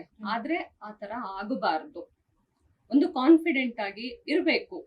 ಒಂದ್ ತಪ್ಪು ಅಂದಾಗ ಅದರ ಬಗ್ಗೆ ಧ್ವನಿ ಎತ್ತಿ ಮಾತಾಡ್ಬೇಕು. ನೋಡಿ, ಯಾರೋ ನಮಗೆ ಸ್ವತಂತ್ರ ಅಥವಾ ಫ್ರೀಡಮ್ ಏನಂತೀವಿ ಅದನ್ನ ತಂದಿಂಗ್ ಕೊಡೋದಿಲ್ಲ ಕೈಗೆ. ನಾವು ಅದಕ್ಕೆ ಶ್ರಮ ಪಡ್ಬೇಕು. ನಮಗ್ ಬೇಕೇ ಬೇಕು ಅಂದಾಗ ಯಾರು ಅದನ್ನು ಕೊಡೋದಕ್ಕೆ ನಿರಾಕರಣೆ ಮಾಡೋಕ್ ಆಗೋದಿಲ್ಲ. ಸೊ ಒಂದು ಸತ್ಯ, ನ್ಯಾಯ, ಧರ್ಮ ಯಾವಾಗ್ಲೂ ನಾನಿದೆ ಹೇಳೋದು. ಇವು ನಮಗೆ ಇರುವಂತಹ ಒಂದು ಸ್ಟ್ರಾಂಗ್ ವೆಪನ್ಸ್ ಅಂತಾನೆ ಹೇಳ್ತೀನಿ. ಇದನ್ನಿಟ್ಕೊಂಡು ನಾವು ನಮ್ಮ ಒಂದು ಫ್ಯಾಮಿಲಿಗಷ್ಟೇ ಅಲ್ಲ, ಸಮಾಜಕ್ಕಾಗೂ ಒಂದಷ್ಟು ಏನಾದ್ರೂ ಶ್ರಮಿಸೋ ತರ ಬದುಕಬೇಕು. ಅದೆಲ್ಲದಕ್ಕೂ ಮುಖ್ಯ ಧೈರ್ಯನೇ. ಧೈರ್ಯಂ ಸರ್ವತ್ರ ಸಾಧನಂ. ಧೈರ್ಯ ಇಲ್ಲ ಅಂದ್ರೆ ನೀವ್ ಏನು ಮಾಡೋಕ್ಕಾಗಲ್ಲ ಇವಾಗಿನ ಪ್ರಪಂಚದಲ್ಲಿ. ಸೊ ಸ್ವಲ್ಪ ಬುದ್ಧಿವಂತಿಕೆಯಿಂದ, ಧೈರ್ಯದಿಂದ ನಾವು ಬದುಕಿಲ್ಲ ಅಂದ್ರೆ ಇವತ್ತು ಖಂಡಿತ ಜೀವನ ಕಷ್ಟ ಆಗುತ್ತೆ. ಅದನ್ನು ಬೆಳೆಸ್ಕೋಬೇಕು. ಬಹಳಷ್ಟು ಜನ ಹೆಣ್ಮಕ್ಳುಗೆ ತಂದೆ ತಾಯಿ ಸಹ ಆಸ್ತಿ ಮಾಡೋದಕ್ ನೋಡ್ತಾರೆ, ಒಳ್ಳೆ ಕಡೆ ಮದ್ವೆ ಮಾಡ್ಕೊಡೋದಕ್ ನೋಡ್ತಾರೆ. ಇದೆಲ್ಲ ಅಲ್ಲ. ಸೊ ಈ ತರ ಒಂದು ಗುಣಗಳನ್ನ ನಾವು ಮಕ್ಕಳಿಗೆ ಬೆಳೆಸಿದಾಗ, ಮತ್ತೆ ಅವ್ರು ಯಾವತ್ತೂ ನಮ್ಮ ಮೇಲೆ ಡಿಪೆಂಡ್ ಆಗದೆ, ಈ ಸಮಾಜದಲ್ಲಿ ಇವಾಗ ಹೇಗಾಗ್ತಿದೆ ಸಮಾಜ ಅಂತ ಗೊತ್ತಿದೆ ನಮ್ಗೆ.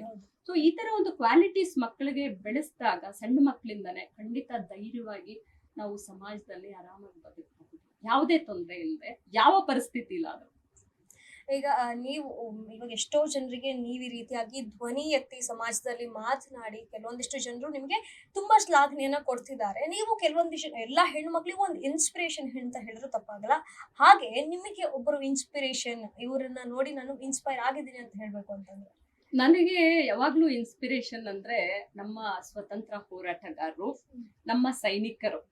ನಾನು ಯಾವಾಗ್ಲೂ ಹೇಳ್ತೀನಿ, ಅದ್ರ ಬಗ್ಗೆ ಒಂದು ವಿಡಿಯೋ ಸಹ ಮಾಡಿದ್ದೀನಿ ನೋಡಿ. ಸ್ವತಂತ್ರ ಹೋರಾಟಗಾರರು ಎಷ್ಟೊಂದ್ ಜನ ಸಣ್ಣ ವಯಸ್ಸಲ್ಲೇ ಅವರ ಪ್ರಾಣಾರ್ಪಣೆ ಮಾಡಿದ್ದಾರೆ ಅಲ್ವಾ? ಯಾರಿಗಾಗಿ ಮಾಡಿದ್ರು? ಅದೇ ದೇಶಭಕ್ತಿ, ದೇಶಕ್ಕಾಗಿ. ಅವಾಗ ಇತ್ತು ಈ ತರ ಎಲ್ಲ ದೇಶಭಕ್ತಿ, ಇವಾಗ ಅದು ಕಡಿಮೆ ಆಗ್ತಾ ಇದೆ. ಮತ್ತೆ ಸೈನಿಕರು ಸಹ ಅಲ್ವಾ, ಎಷ್ಟು ಕಷ್ಟ ಪಡ್ತಾರೆ ಗೊತ್ತಾ?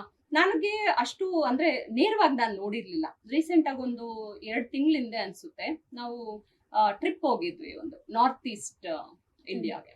ಅಲ್ಲಿ ತವಾಂಗ್ ಅಲ್ಲೆಲ್ಲ ಚೈನಾ ಬಾರ್ಡರ್ ಹೋಗಿದ್ದಾಗ ಅಲ್ಲಿ ನಾನು ಕಣ್ಣಾರೆ ನೋಡ್ದೆ ಆ ಟೆಂಪರೇಚರ್ಗೆ. ಒಂದು ವಾರಕ್ಕೆ ಎಷ್ಟು ಕಷ್ಟ ಆಯ್ತು ನನ್ಗಲ್ಲಿ ಸರ್ವೈವ್ ಆಗ್ಲಿಕ್ಕೆ. ಆದ್ರೆ ನಮ್ ಸೈನಿಕರು ಅಲ್ಲಿ ನಿಂತ್ಕೊಂಡು ಸೇವೆ ಮಾಡ್ತಾರೆ. ಎಷ್ಟೊಂದ್ ಜನ ನಮ್ಮ ಕರ್ನಾಟಕದವರೆಲ್ಲ ಅಲ್ಲಿದ್ರು ಸಿಕ್ಕಿದ್ರು. ಸೊ ನಮಗೆ ಆ ಒಂದು ವಾತಾವರಣಕ್ಕೆ ಹೊಂದ್ಕೊಳ್ಳೋದು ಎಷ್ಟು ಕಷ್ಟ ಆಯ್ತು. ಅಲ್ಲಿ ನಿಂತ್ಕೊಂಡು ವರ್ಷವಿಡೀ ಪ್ರಾಣನ ಹೊತ್ತೆ ಇಟ್ಟು ಅವ್ರ ಕೆಲ್ಸಗಳು ಮಾಡ್ತಾ ಇರ್ತಾರೆ. ಸೊ ನಾವಿಷ್ಟು ಒಂದು ಕಂಫರ್ಟಬಲ್ ಲೈಫ್ ಅಲ್ಲಿ ಲೀಡ್ ಮಾಡ್ಕೊಂಡು ಅಟ್ಲೀಸ್ಟ್ ಸಮಾಜಕ್ಕಾಗಿ ಒಂದಷ್ಟು ಧ್ವನಿ ಎತ್ತುವಂತಹ ಕೆಲಸ ಮಾಡಿಲ್ಲ ಅಂದ್ರೆ ನಾವು ನಿಜವಾಗ್ಲೂ ಏನ್ ಮಾಡ್ತಿದ್ವಿ ವಿದ್ಯಾವಂತರಾಗಿ. ಸಮಾಜ ಎಷ್ಟೊಂದು ನಮಗ್ ಕೊಟ್ಟಿರುತ್ತಲ್ವಾ.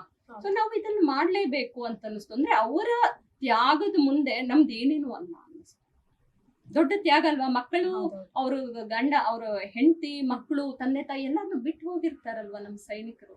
ಸೊ ಅವರಲ್ಲಿ ಕಾಯ್ತಾ ಇದ್ರೆ ನಾವು ಸಮಾಜದ ಒಳಗಡೆ ಯಾವ ರೀತಿ ವಿಚಿತ್ರವಾಗಿ ಸಮಾಜನ ಹಾಳು ಮಾಡ್ತಾ ಇದ್ದೀವಿ ಅನ್ನಿಸ್ತು ಅಲ್ವಾ.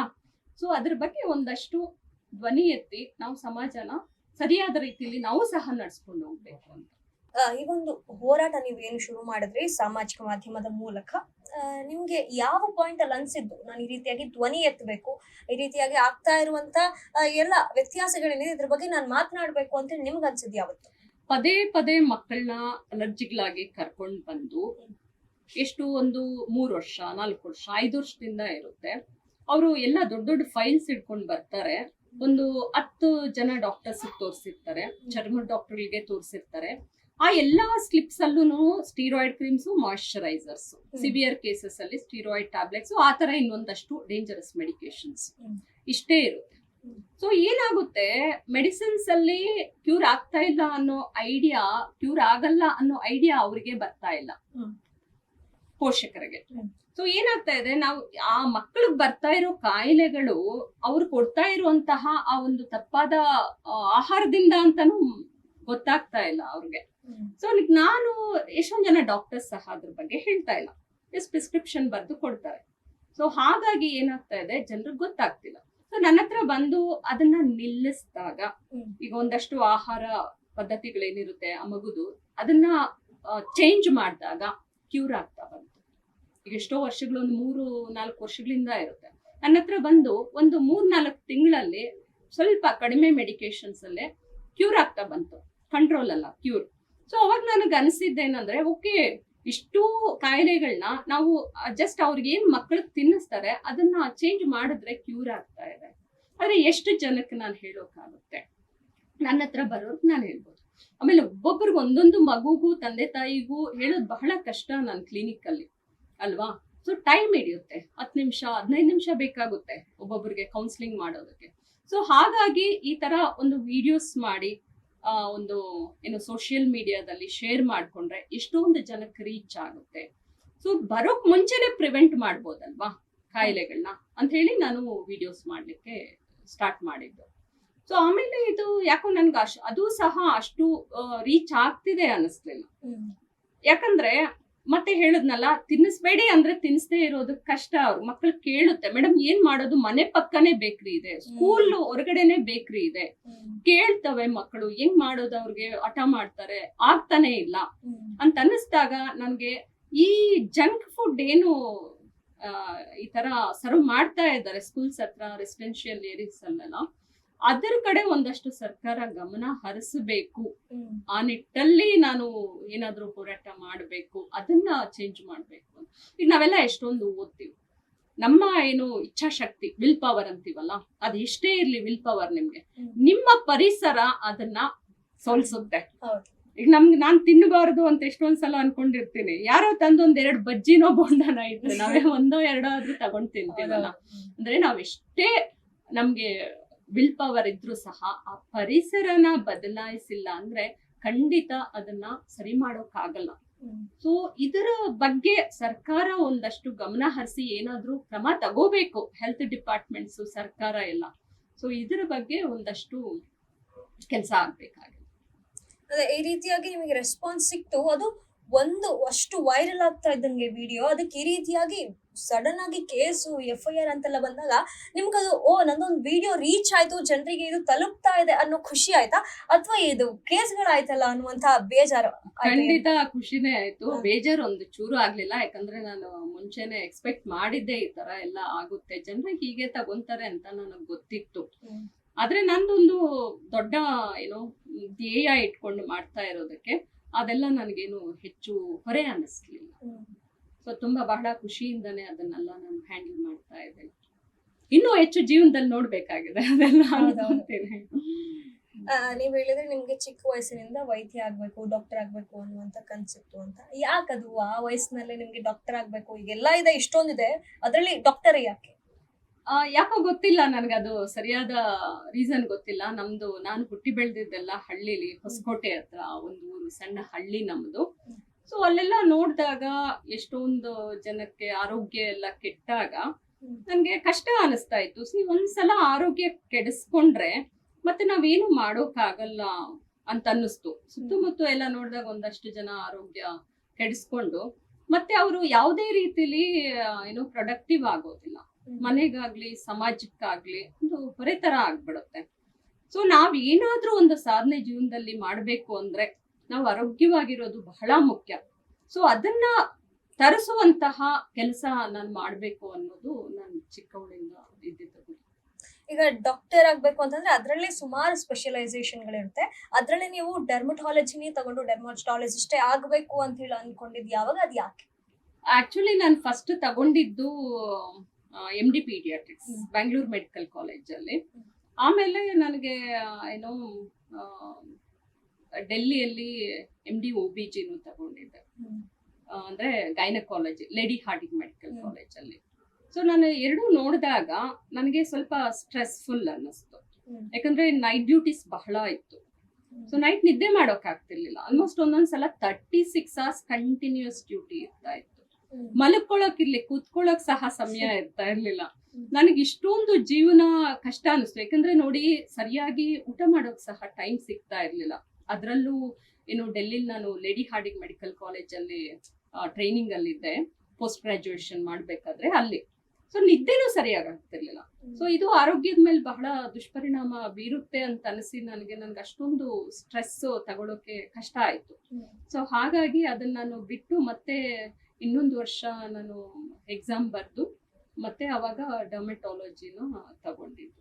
ಸೊ ಅವಾಗ್ಲೂ ಬಹಳಷ್ಟು ಜನ ಹೇಳಿದ್ರು, ಇಷ್ಟೊಂದು ಓದ್ಕೊಂಡು ಕೊನೆಗೊಂದು ಬ್ಯೂಟಿಷಿಯನ್ ತರ ವರ್ಕ್ ಮಾಡ್ಬೇಕಾ ಅಂತ ಎಷ್ಟೊಂದು ಜನ ನನ್ಗೆ ಹೇಳಿದ್ರು ನಾನು ಗೈನಕಾಲಜಿ ಬಿಡ್ಬೇಕಾದ್ರೆ.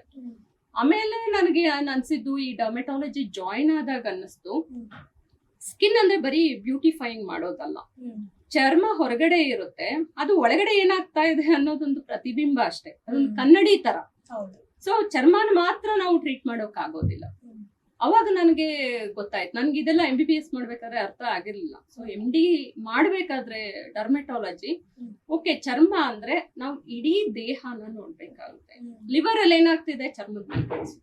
ಕಿಡ್ನಿಲಿ ಏನಾಗ್ತಿದೆ, ಕರಳಲ್ಲಿ ಏನಾಗ್ತಿದೆ, ಎಲ್ಲ ಚರ್ಮದ ಮೇಲೆ ಕಾಣಿಸುತ್ತೆ. ಚರ್ಮ ಅಂದ್ರೆ ಏನೋ ಬ್ಯೂಟಿಫೈ ಮಾಡೋದು ಅಲ್ಲ.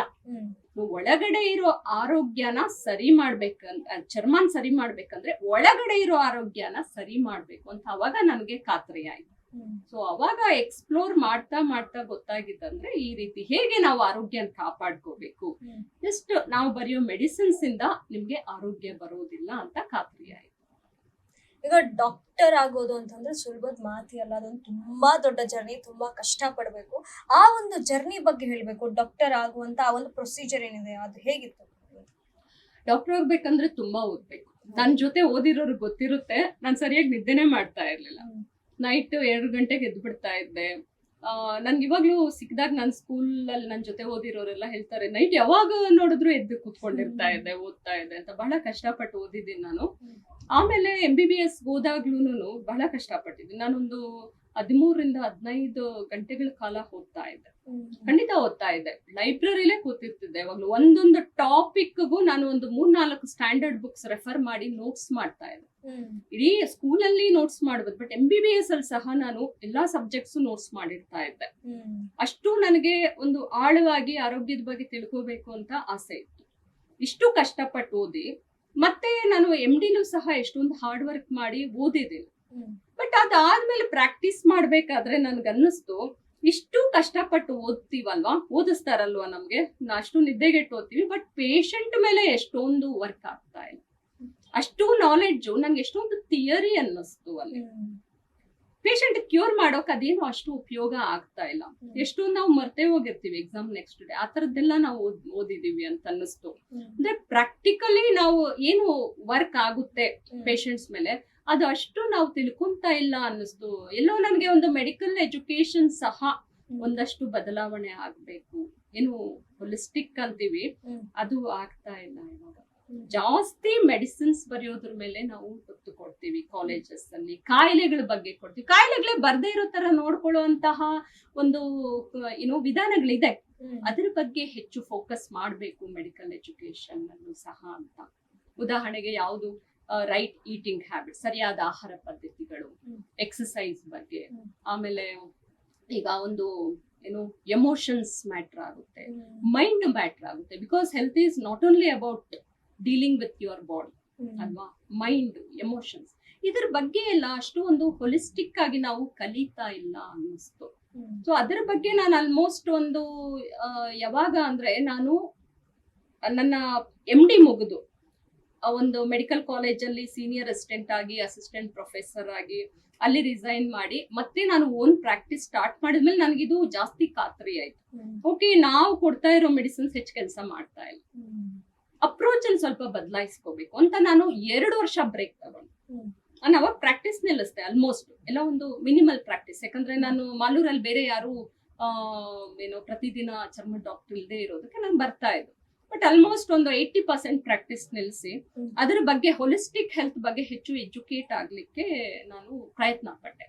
ಉದಾಹರಣೆಗೆ ಆಯುರ್ವೇದ ಎಷ್ಟೊಂದು ಬುಕ್ಸ್ ಓದ್ಕೊಂಡೆ, ನ್ಯಾಚುರೋಪತಿ ತಿಳ್ಕೊಂಡೆ, ಎಷ್ಟೊಂದು ವರ್ಕ್ಶಾಪ್ಸ್ ಅಟೆಂಡ್ ಮಾಡಿದೆ. ಬಹಳಷ್ಟು 2 ವರ್ಷ ನಾನು ಅದ್ರ ಬಗ್ಗೆ, ನ್ಯೂಟ್ರಿಷನ್ ಬಗ್ಗೆ ತಿಳ್ಕೊಂಡೆ, ಹೇಗೆ ಎಕ್ಸಸೈಸ್, ವ್ಯಾಯಾಮದ ರೋಲ್ ಏನಿದೆ ನಾವು ಆರೋಗ್ಯವಾಗಿರೋದಕ್ಕೆ, ಯಾವ ರೀತಿ ಆರೋಗ್ಯ ಕೆಡ್ತಾ ಇದೆ, ಅದ್ರ ಬಗ್ಗೆ ನಾನು 2 ವರ್ಷ ನಾನು ಅದ್ರ ಬಗ್ಗೆ ತಿಳ್ಕೊಳ್ಳೋದಕ್ಕೆ ಪ್ರಯತ್ನ ಪಟ್ಟೆ. ಅವಾಗ ಅನ್ನಿಸ್ತು, ಓಕೆ, ನಮ್ಮ ಅಪ್ರೋಚ್ ಚೇಂಜ್ ಆಗ್ಬೇಕು, ಹೇಗೆ ಹೋಗ್ಬೇಕು. ಅದಾದ್ಮೇಲೆ ನಾನೇನು ಜ್ಞಾನ ಪಡ್ಕೊಂಡೆ ಆ 2 ವರ್ಷದಲ್ಲಿ, ಅದನ್ನೆಲ್ಲ ನಾನು ಪೇಷಂಟ್ಸ್ ಮೇಲೆ ನೆಕ್ಸ್ಟ್ ಪ್ರಾಕ್ಟೀಸ್ ಶುರು ಮಾಡಿ ಅಪ್ಲೈ ಮಾಡಿದಾಗ ಒಳ್ಳೆ ರಿಸಲ್ಟ್ಸ್ ಬರೋಕ್ ಶುರುವಾಯ್ತು. ಲಾಂಗ್ ಸ್ಟ್ಯಾಂಡಿಂಗ್ ಕಾಯಿಲೆಗಳೆಲ್ಲ, ಚರ್ಮದ ಕಾಯಿಲೆಗಳನ್ನ ನಾನು ಟ್ರೀಟ್ ಮಾಡೋಕ್ ಹೋದಾಗ ಈ ಒಂದು ಅಡ್ವೈಸ್ ಇಂದ, ನನ್ನ ಡಯಟ್ ಅಡ್ವೈಸ್ ಆಗಿರಬಹುದು, ಲೈಫ್ ಸ್ಟೈಲ್ ಅಡ್ವೈಸ್ ಆಗಿರಬಹುದು, ಅವರ ಪಾಲನೆ ಮಾಡಿದಾಗ ಇವನ್ ಬೇರೆ ಕಾಯಿಲೆಗಳು ಸಹ ವಾಸಿ ಆಗ್ತಾವ. ಉದಾಹರಣೆಗೆ ಶುಗರ್ ಕಂಟ್ರೋಲ್ ಬರ್ತಾ ಇತ್ತು ಅವ್ರಿಗೆ, 400-500 ಇರೋದೆಲ್ಲ ಅವ್ರು ನಾರ್ಮಲ್ ಬರ್ತಾ ಹೋಯ್ತು. ಆಮೇಲೆ PCOD, ಇದೆಲ್ಲ hormonal issues, weight gain, obesity ಎಲ್ಲ ನಾರ್ಮಲೈಸ್ ಆಗ್ತಾ ಬಂತು. ಸೊ ಅವಾಗ ನಮ್ಗೆ ಅವಾಗ ಅನ್ನಿಸ್ತು, ಓಕೆ, ಸ್ಕಿನ್ ಅಂದ್ರೆ ಬರೀ ಚರ್ಮದ ನಾವು ನೋಡೋದಲ್ಲ, ನಾವು ಬರೀ ಚರ್ಮದ ಬಗ್ಗೆ ನಾನು ಕಾಳಜಿ ಮಾಡಿದಾಗ ಒಳಗಡೆನೂ ಸರಿ ಹೋಗ್ತಾ ಇದೆ. ಅವಾಗ ನನ್ಗನ್ನಿಸ್ತು, ಓಕೆ, ಒಳಗಡೆ ನಾವು ತುಂಬಾ ವರ್ಕ್ ಮಾಡೋದಿರುತ್ತೆ ಅಂತ. ಸೊ ಹಾಗಾಗಿ ಒಂದು ಆಹಾರ ಪದ್ಧತಿಗಳ ಬಗ್ಗೆ ಹೆಚ್ಚು ಗಮನ ಕೊಡೋದಕ್ಕೆ ಶುರು ಮಾಡಿದೆ. ಈಗ ನಾವು ಕಾಂಟ್ರವರ್ಸಿಗಳ ಬಗ್ಗೆ ಮಾತನಾಡಿದ್ವಿ, ಆದ್ರೆ ನೀವೊಬ್ಬ ಡರ್ಮಟಾಲಜಿಸ್ಟ್ ಆಗಿ ನಿಮ್ಮ ಹತ್ರ ಚರ್ಮದ ಬಗ್ಗೆ, ಡರ್ಮಟಾಲಜಿ ಬಗ್ಗೆ ಕಂಪ್ಲೀಟ್ ಆಗಿ ಮಾತಾಡ್ಕೊಂಡು ಹೋಗೋಣ. ಈಗಿನ ಜನರೇಷನ್ಗೆ ಏನು ಅಂತಂದ್ರೆ, ಸೋಷಿಯಲ್ ಮೀಡಿಯಾದಲ್ಲಿ ಸ್ಕ್ರೀನ್ ಮೇಲೆ ಏನ್ ಕಾಣಿಸುತ್ತೆ ಅದೇ ಸತ್ಯ. ಫಿಲ್ಟರ್ಗಳು ಹಾಕ್ತಾರೋ, ಎಂತ ಕ್ಯಾಮ್ರಾಗಳನ್ನು ಯೂಸ್ ಮಾಡಿ ಎಷ್ಟು ನೀಟಾಗಿ, ಎಷ್ಟು ಚಂದ ಕಾಣಿಸ್ತಾರೋ ಅದು ಇವ್ರು ಯೋಚನೆ ಮಾಡಲ್ಲ. ಒಟ್ಟಲ್ಲಿ ಸ್ಕ್ರೀನ್ ಅಲ್ಲಿ ಚೆನ್ನಾಗಿ ಕಾಣಿಸ್ತಿದಾರ, ನಾವು ಅವ್ರ ತರ ಆಗ್ಬೇಕು. ಅವರು ಎಷ್ಟು ಬ್ಯೂಟಿಫೈಯಿಂಗ್ ಅಂದ್ರೆ ಅವರು ಫಿಲ್ಟರ್ ಗಳನ್ನ ಯೂಸ್ ಮಾಡೋದು, ಬೇರೆ ಬೇರೆ ಟೆಕ್ನಿಕ್ ಗಳನ್ನ ಯೂಸ್ ಮಾಡ್ತಾರೆ. ಇವ್ರು ಅದನ್ನ ಯೋಚನೆ ಮಾಡೋದಿಲ್ಲ. ಅವ್ರು ಏನು ಯೂಸ್ ಮಾಡ್ತಾರೆ, ನಾನು ಯೂಸ್ ಮಾಡ್ಬೇಕು. ಅವ್ರೇನು ನಮಗೆ ಸಜೆಸ್ಟ್ ಮಾಡ್ತಾರೆ, ನಾವು ಅದನ್ನ ಸಜೆಸ್ಟ್ ಮಾಡಿದ್ರೆ ಯೂಸ್ ಮಾಡ್ಬೇಕು. ಆದ್ರೆ ನೀವ್ ಇವಾಗ ನಮ್ಮ ಹತ್ರ ಮಾತನಾಡ್ತಾ ಇರುವಾಗ ಹೇಳಿದ್ರಿ, ಬ್ಯೂಟಿ ಅಂತ ಅಂದ್ರೆ ಇಲ್ಲಿ ನಮ್ಮ ಸ್ಕಿನ್ ಏನ್ ಕಾಣಿಸುತ್ತೆ ಅದು ಬರೀ ಹೊರಗಡೆಯಿಂದ ಅಲ್ಲ, ಫ್ರಮ್ ಇನ್ಸೈಡ್ ನಾವು ಅದನ್ನ ಕೇರ್ ಮಾಡ್ಬೇಕು, ಆಗ ಮಾತ್ರ ಅಂತ ಹೇಳಿ. ಆ ಒಂದು ನಮ್ಮ ನ್ಯಾಚುರಲ್ ಆಗಿ ನಾವು ಗ್ಲೋ ಆಗ್ಬೇಕು ಅಂತಂದ್ರೆ ಒಳಗಡೆಯಿಂದ ಯಾವೆಲ್ಲ ಪ್ರಾಕ್ಟೀಸ್ ಗಳನ್ನ ನಾವು ಡೈಲಿ ನಾವು ರೂಢಿಸ್ಕೊಳ್ಬೇಕು? ಹಾಗಾದ್ರೆ ಒಳಗಡೆಯಿಂದ ಅಂದ್ರೆ ಈಗ ನೋಡಿ, ನಮ್ಮ ಗಟ್ ಹೆಲ್ತ್, ಕರುಳಿನ ಆರೋಗ್ಯ ಮತ್ತೆ ಈ ಲಿವರ್ ಹೆಲ್ತ್ ಬಹಳ ಏನು ಪ್ರಮುಖವಾಗಿ ಭಾಗವಹಿಸುತ್ತೆ ಈ ಚರ್ಮ ಆಗ್ಲಿ, ಕೂದ್ಲಾಗ್ಲಿ ಅಂತ ಬಂದಾಗ. ಸೊ ಅದ್ರ ಮೇಲೆ ನಾವು ಫೋಕಸ್ ಮಾಡ್ಬೇಕಾಗುತ್ತೆ. ಸೊ ಅದನ್ನ ಒಂದು ಹಾಳು ಮಾಡುವಂತಹ ಒಂದು ಇದು ಅಂದ್ರೆ ನಮ್ಮ ಆಹಾರ. ಸೊ ಆಹಾರ ಪದ್ಧತಿಗಳನ್ನ ಸರಿ ಮಾಡ್ಕೋಬೇಕಾಗುತ್ತೆ. ಇನ್ನೊಂದು ಎಕ್ಸಸೈಸ್, ವ್ಯಾಯಾಮ ಮಾಡ್ಬೇಕು. ಸೊ ನಮ್ ಗಟ್ ಹೆಲ್ತ್, ಲಿವರ್ ಹೆಲ್ತ್ ಚೆನ್ನಾಗಿರ್ಬೇಕಂದ್ರೆ ಪ್ರತಿದಿನ ನಿಯಮಿತವಾಗಿ ವ್ಯಾಯಾಮ ಮಾಡ್ಬೇಕಾಗುತ್ತೆ. ಬ್ಲಡ್ ಸರ್ಕ್ಯುಲೇಷನ್ ಇಂಪ್ರೂವ್ ಆಗುತ್ತೆ. ಎಷ್ಟೊಂದು ಟಾಕ್ಸಿನ್ ಪ್ರಾಡಕ್ಟ್ಸ್, ನಾವೆಲ್ಲ ತುಂಬಾ ಎಕ್ಸ್ಪೋಸ್ ಆಗಿರ್ತೀವಿ ಟಾಕ್ಸಿನ್ಸ್ಗೆಲ್ಲ. ಸೊ ಅದು ಕರೆಕ್ಟ್ ಆಗಿ ಅದು ಕ್ಲಿಯರ್ ಆಗ್ಬೇಕು, ನಮ್ಮ ದೇಹದಿಂದ ಹೊರಗಡೆ ಹೋಗ್ಬೇಕಂದ್ರೆ ಬ್ಲಡ್ ಸರ್ಕ್ಯುಲೇಷನ್ ಇಂಪ್ರೂವ್ ಮಾಡ್ಬೇಕಾಗುತ್ತೆ. ಸೊ ಹೈಡ್ರೇಷನ್, ಚೆನ್ನಾಗಿ ನೀರು ಕುಡಿಯೋದಾಗ್ಲಿ, ಆಮೇಲೆ ಏನು ಎಷ್ಟೊಂದು ಕೆಮಿಕಲ್ಸ್ ಇಂದ ನಾವು ದೂರ ಇರ್ಬೇಕಾಗುತ್ತೆ. ಯಾಕಂದ್ರೆ ಆ ಕೆಮಿಕಲ್ಸ್ ಎಲ್ಲ ನಾವು ಏನು ತಗೊಂತೀವಿ ಅದೆಲ್ಲ ನಮ್ಮ ಏನು ಲಿವರ್ ಆರೋಗ್ಯನ ಕೆಡಿಸುತ್ತೆ. ಸೊ ಅದರಿಂದ ನಾವು ದೂರ ಇರ್ಬೇಕಾಗುತ್ತೆ. ಮತ್ತೆ ಒಂದು ಸ್ಟ್ರೆಸ್ ಮ್ಯಾನೇಜ್ಮೆಂಟ್, ಅದು ಬಹಳ ಮುಖ್ಯ. ಯಾಕಂದ್ರೆ ಪ್ರತಿಯೊಬ್ಬರು ಇವಾಗ ಜೀವನದಲ್ಲಾಗ್ಲಿ ಪರ್ಸನಲ್ ಲೈಫಲ್ಲಾಗ್ಲಿ ಪ್ರೊಫೆಷನಲ್ ಲೈಫಲ್ಲಾಗ್ಲಿ ಸ್ಟ್ರೆಸ್ ಇದ್ದೇ ಇರುತ್ತೆ. ಹೌದು. ಬಟ್ ಅದನ್ನ ನಾವು ಹೇಗ್ ತಗೊಂತೀವಿ, ಹೇಗ್ ಹ್ಯಾಂಡಲ್ ಮಾಡ್ತೀವಿ ಅನ್ನೋದ್ರ ಮೇಲೆನೆ ನಿರ್ಧಾರ ಆಗುತ್ತೆ ಅದು ಸ್ಟ್ರೆಸ್ಫುಲ್ಲಾ ಇಲ್ವಾ ಅಂತ. ಈಗ ಎಷ್ಟೊಂದ್ ಜನ ಸಣ್ಣ ವಿಚಾರಕ್ಕೂ ದೊಡ್ಡದಾಗಿ ತಗೋಬಹುದು, ಇಲ್ಲ ದೊಡ್ಡದಿದ್ರು ಸಣ್ಣದಾಗಿ ಸಹ ತಗೋಬಹುದು. ಸೊ ಅದಕ್ಕೆ ಒಂದು ಮೈಂಡ್ ಸೆಟ್ ನ ರೆಡಿ ಮಾಡ್ಕೋಬೇಕಾಗುತ್ತೆ, ಸ್ಟ್ರಾಂಗ್ ಮೈಂಡ್ ಸೆಟ್ ಇಟ್ಕೋಬೇಕು, ಅದು ಇವಾಗಿನ ಪ್ರಪಂಚದಲ್ಲಿ. ಸೊ ಇದೆಲ್ಲ ಮ್ಯಾಟರ್ ಆಗುತ್ತೆ. ಆಹಾರ, ವ್ಯಾಯಾಮ ಮತ್ತೆ ನಮ್ಮ ಮೈಂಡ್ ಸೆಟ್, ಇದೆಲ್ಲ ಬಹಳ ಮುಖ್ಯ. ಈಗ ನಾವು ಸ್ಕಿನ್ ಅಂತ ಬಂದಾಗ ಗಟ್ ಹೆಲ್ತ್ ಅನ್ನುವಂತ ಒಂದು ಟರ್ಮ್ ನ ಪದೇ ಪದೇ ಪದೇ ಪದೇ ಕೇಳಿಸ್ಕೊಳ್ತೀವಿ. ಅಂದ್ರೆ ಗಟ್ ಹೆಲ್ತ್ ಚೆನ್ನಾಗಿದ್ರೆ ನಮ್ಮ ಸ್ಕಿನ್ ಚೆನ್ನಾಗಿರುತ್ತೆ, ನಮ್ಮ ಗ್ಲೋಸ್ ಚೆನ್ನಾಗಿರುತ್ತೆ ಅನ್ನುವಂತ ಮಾತು. ಹಾಗಾದ್ರೆ ಈ ಪರ್ಟಿಕ್ಯುಲರ್ ಆಗಿ ಗಟ್ ಹೆಲ್ತ್ ಅಂತ ಅಂದ್ರೆ ಏನು ಅನ್ನೋದ್ರ ಬಗ್ಗೆ? ಈಗ ಗಟ್ ಹೆಲ್ತ್ ಅಂದ್ರೆ ಕರುಳಿನ ಆರೋಗ್ಯ. ಕರುಳಿನ ಆರೋಗ್ಯಕ್ಕೆ ಆಹಾರ ಪದ್ಧತಿಗಳು ಮೊದಲು ತಗೊಳ್ಳೋಣ. ಹೇಗಿರ್ಬೇಕಂದ್ರೆ ಸಾಧ್ಯ ಆದಷ್ಟು ಅದು ನೈಸರ್ಗಿಕವಾಗಿರ್ಬೇಕು. ಇವಾಗೆಲ್ಲ ನಾವು ನೋಡ್ತೀವಿ ಇದರಲ್ಲಿ ಪ್ರೋಟೀನ್ ಇರುತ್ತೆ, ಇದ್ ತಗೊಳ್ಳಿ ಅದ್ ತಗೊಳ್ಳಿ ಅಂತ ಬಹಳಷ್ಟು ಪೌಡರ್ಸ್, ಸಪ್ಲಿಮೆಂಟ್ಸ್, ಏನೇನೋ ಬಾರ್ಸು, ಈ ಟ್ಯಾಬ್ಲೆಟ್ಸ್, ಕೊಲಾಜನ್ ಅಂತೆ, ಗ್ಲೂಟಾಥೈನ್, ಪ್ರೋಟೀನ್ ಇವೆಲ್ಲ ಬಂದಿದೆ. ಅದನ್ನ ಯಾವ್ದನ್ನು ನಾನು ಸಜೆಸ್ಟ್ ಮಾಡಲ್ಲ. ಯಾಕಂದ್ರೆ ನೋಡಿ, ಎಷ್ಟು ನಾವು ಒಂದು ಯಾವುದೇ ಒಂದು ಫುಡ್ ಪ್ರಾಡಕ್ಟ್ ನ ಅದನ್ನ ನಾವು ಇಂಡಸ್ಟ್ರಿಯಲ್ಲಿ ಪ್ರೋಸೆಸ್ ಮಾಡ್ತೀವಲ್ಲ, ಅದರಲ್ಲಿ ಸ್ಟ್ರಕ್ಚರ್ ಬದಲಾವಣೆ ಆಗುತ್ತೆ. ಯಾಕಂದ್ರೆ ಯಾವ್ದೋ ಒಂದು ನೀವು ಫುಡ್ ತಗೊಂಡು ಯಾವ್ದೋ ಒಂದು ಕಾಳು ಬೇಳೆನ ತಗೊಂಡು ಅದ್ರಲ್ಲಿ ಕಿತ್ಕೊಳಕ್ ಆಗಲ್ಲ ಪ್ರೋಟೀನ್ ನ, ಅಥವಾ ಏನೋ ಕೊಲಾಜನ್ ಕಿತ್ಕೊಳಕ್ ಆಗಲ್ಲ. ಅದನ್ನ ತುಂಬಾ ಪ್ರೋಸೆಸ್ ಮಾಡ್ಬೇಕಾಗುತ್ತೆ, ತುಂಬಾ ಹೈ ಟೆಂಪರೇಚರ್ ಪಾಸ್ ಮಾಡ್ಬೇಕಾಗುತ್ತೆ, ಎನ್ಸೈಮ್ಸ್ ಬಿಟ್ಟು ಮಾಡ್ಬೇಕಾಗುತ್ತೆ. ಅದನ್ನ ಎನ್ಸೈಮ್ಯಾಟಿಕ್ ರಿಯಾಕ್ಷನ್ಸ್, ಥರ್ಮಲ್ ಪ್ರೊಸೆಸಿಂಗ್ ಅಂತೆಲ್ಲ, ಆಮೇಲೆ ಕೆಮಿಕಲ್ ಪ್ರೊಸೆಸಿಂಗ್ ಮಾಡ್ಬೇಕಾಗುತ್ತೆ. ಸೊ ಅವಾಗ ಏನಾಗುತ್ತೆ, ಆ ನ್ಯಾಚುರಲ್ ಸ್ಟ್ರಕ್ಚರ್ ಹೋಗಿ ಅದೇನ್ ಸ್ಟ್ರಕ್ಚರ್ ಇರುತ್ತೆ ಅದು ನಮ್ಮ ಒಂದು ಜೀರ್ಣಾಂಗಗಳಿಗೆ ಗುರುತು ಸಿಗಲ್ಲ. ಸಿಂಪಲ್ ಆಗಿ ಹೇಳ್ಬೇಕಂದ್ರೆ ಅವಾಗ ಏನ್ ಮಾಡುತ್ತೆ, ಸರಿಯಾಗಿ ಜೀರ್ಣ ಆಗಲ್ಲ. ಸ್ಟಾರ್ಟಿಂಗ್ ಒಂದ್ ಸ್ವಲ್ಪ ಅಡ್ಜಸ್ಟ್ ಮಾಡುತ್ತೆ ಅನ್ಕೊಳ್ಳಿ, ಅದಕ್ಕೆ ಬೇಕಾಗಿ ಅದನ್ನ ಜೀರ್ಣ ಮಾಡೋಕ್ ಬೇಕಾಗಿರುವಂತಹ ಎನ್ಸೈಮ್ಸ್ ಆಗ್ಲಿ, ಆಮೇಲೆ ಇನ್ನು ಎಷ್ಟೊಂದು ಏನ್ ಸಾಮಗ್ರಿ ಬೇಕು ಅದೆಲ್ಲ ಸರಿಯಾಗಿ ಉತ್ಪಾದನೆ ಆಗೋದಿಲ್ಲ. ಶುರುವಲ್ಲಿ ಏನು ಆಗಲ್ಲ, ನಿಧಾನಕ್ಕೆ ಡ್ಯಾಮೇಜ್ ಆಗ್ತಾ ಹೋಗುತ್ತೆ.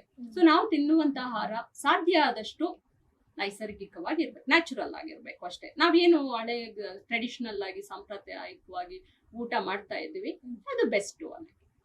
ಬಟ್ ಇವಾಗ ಸ್ವಲ್ಪ ಸೆಡೆಂಟ್ರಿ ಲೈಫ್ ಆಗಿರೋದಕ್ಕೆ ಹಣ್ಣು ತರಕಾರಿಗಳನ್ನ ಸ್ವಲ್ಪ ಸೇವಿಸ್ಬೇಕಾಗುತ್ತೆ. ಆಗ ನಾನು ಹೇಳ್ದಾಗ ಬರುತ್ತೆ, ಇವಾಗ ತರಕಾರಿಗಳಲ್ಲೂ ಏನೋ ಪೆಸ್ಟಿಸೈಡ್ಸ್ ಅದೆಲ್ಲ ಇದೆ ಅಂತ. ಹಾಗಂತೇಳಿ ಬೇರೆ ಏನೋ ಅದು ಪ್ರೊಸೆಸ್ಡ್ ಫುಡ್ ನ ತಗೊಳಕ್ ಆಗೋದಿಲ್ಲ. ನಾವು ಅದಕ್ಕೆ ಹೋಲಿಸಿದ್ರೆ ಹಣ್ಣು ತರಕಾರಿಗಳು ಅಟ್ಲೀಸ್ಟ್ ಭೂಮಿಯಿಂದ ಬಂದಿರುತ್ತೆ, ಒಂದಷ್ಟಾದ್ರೂ ಅದು ಏನೋ ಒರಿಜಿನಲ್ ಇರುತ್ತೆ ಅದು ಸ್ಟ್ರಕ್ಚರ್, ಅದೊಂದು. ಇನ್ನೊಂದು, ಅದ್ರಲ್ಲಿ ಏನೋ ಒಂದಷ್ಟು ಕೆಮಿಕಲ್ಸ್ ನಾವು ನೋಡ್ತಾ ಇದ್ದೀವಿ, ಅದನ್ನ ಖಂಡಿತ ನಮ್ಮ ಲಿವರ್ ಡಿಟಾಕ್ಸಿಫಿಕೇಶನ್ ಸಿಸ್ಟಮ್ ನ ಹ್ಯಾಂಡಲ್ ಮಾಡುತ್ತೆ ಅದು. ಬಟ್ ನಾವು ಅದಕ್ಕೆ ಸಪೋರ್ಟ್ ಮಾಡ್ಬೇಕಷ್ಟೇ ನಮ್ಮ ಲಿವರ್ಗೆ. ಆಮೇಲೆ ಇನ್ನೊಂದು ಪ್ರಾಪರ್ಟಿ ಹಣ್ಣು ತರಕಾರಿಗಳದ್ದೇನಂದ್ರೆ ಆಂಟಿ ಆಕ್ಸಿಡೆಂಟ್ಸ್ ಅನ್ನುವಂತಹ ಕೆಮಿಕಲ್ಸ್ ಇರುತ್ತೆ ಅವುಗಳಲ್ಲಿ ಜಾಸ್ತಿ. ಸೊ ಅದು ಸಹ ಈ ಲಿವರ್ ನ ಈ ಕ್ಲೀನಿಂಗ್ ಪ್ರೋಸೆಸ್ಗೆ ಸಹಾಯ ಮಾಡುತ್ತೆ.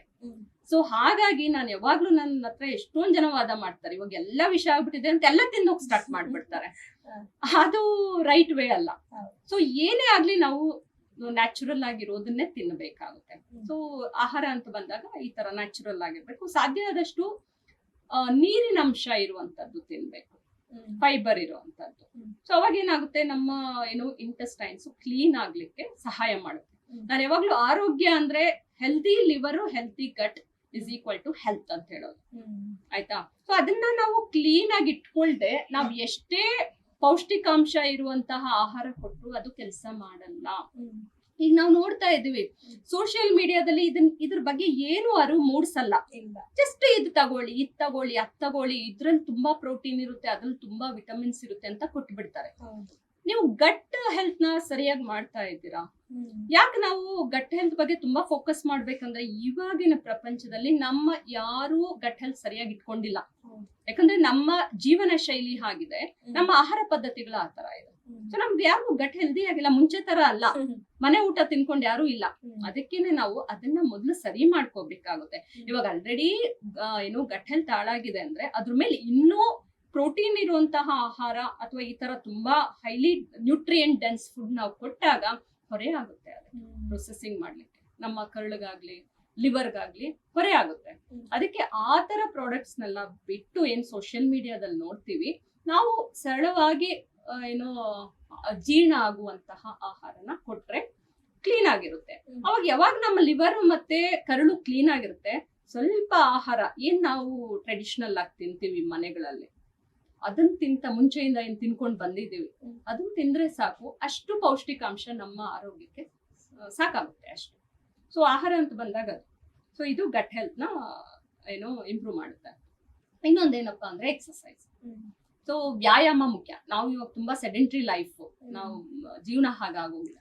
ಸೊ ಅವಾಗ ಸ್ವಲ್ಪ ದಿನವಿಡೀ ಸ್ವಲ್ಪ ಆಕ್ಟಿವ್ ಆಗಿರೋದು. ಬೆಳಗ್ಗೆ ಅಟ್ಲೀಸ್ಟ್ ಒಂದು 15-20 ನಿಮಿಷ ಅಟ್ಲೀಸ್ಟ್ ವಾಕಿಂಗ್ ಮಾಡೋದು, ಏನಾದ್ರೂ ಒಂದು ವ್ಯಾಯಾಮ ಮಾಡ್ಬೇಕು. ಅದು ವ್ಯಾಯಾಮ ಮುಖ್ಯ. ಇನ್ನೊಂದು ನಿದ್ದೆ.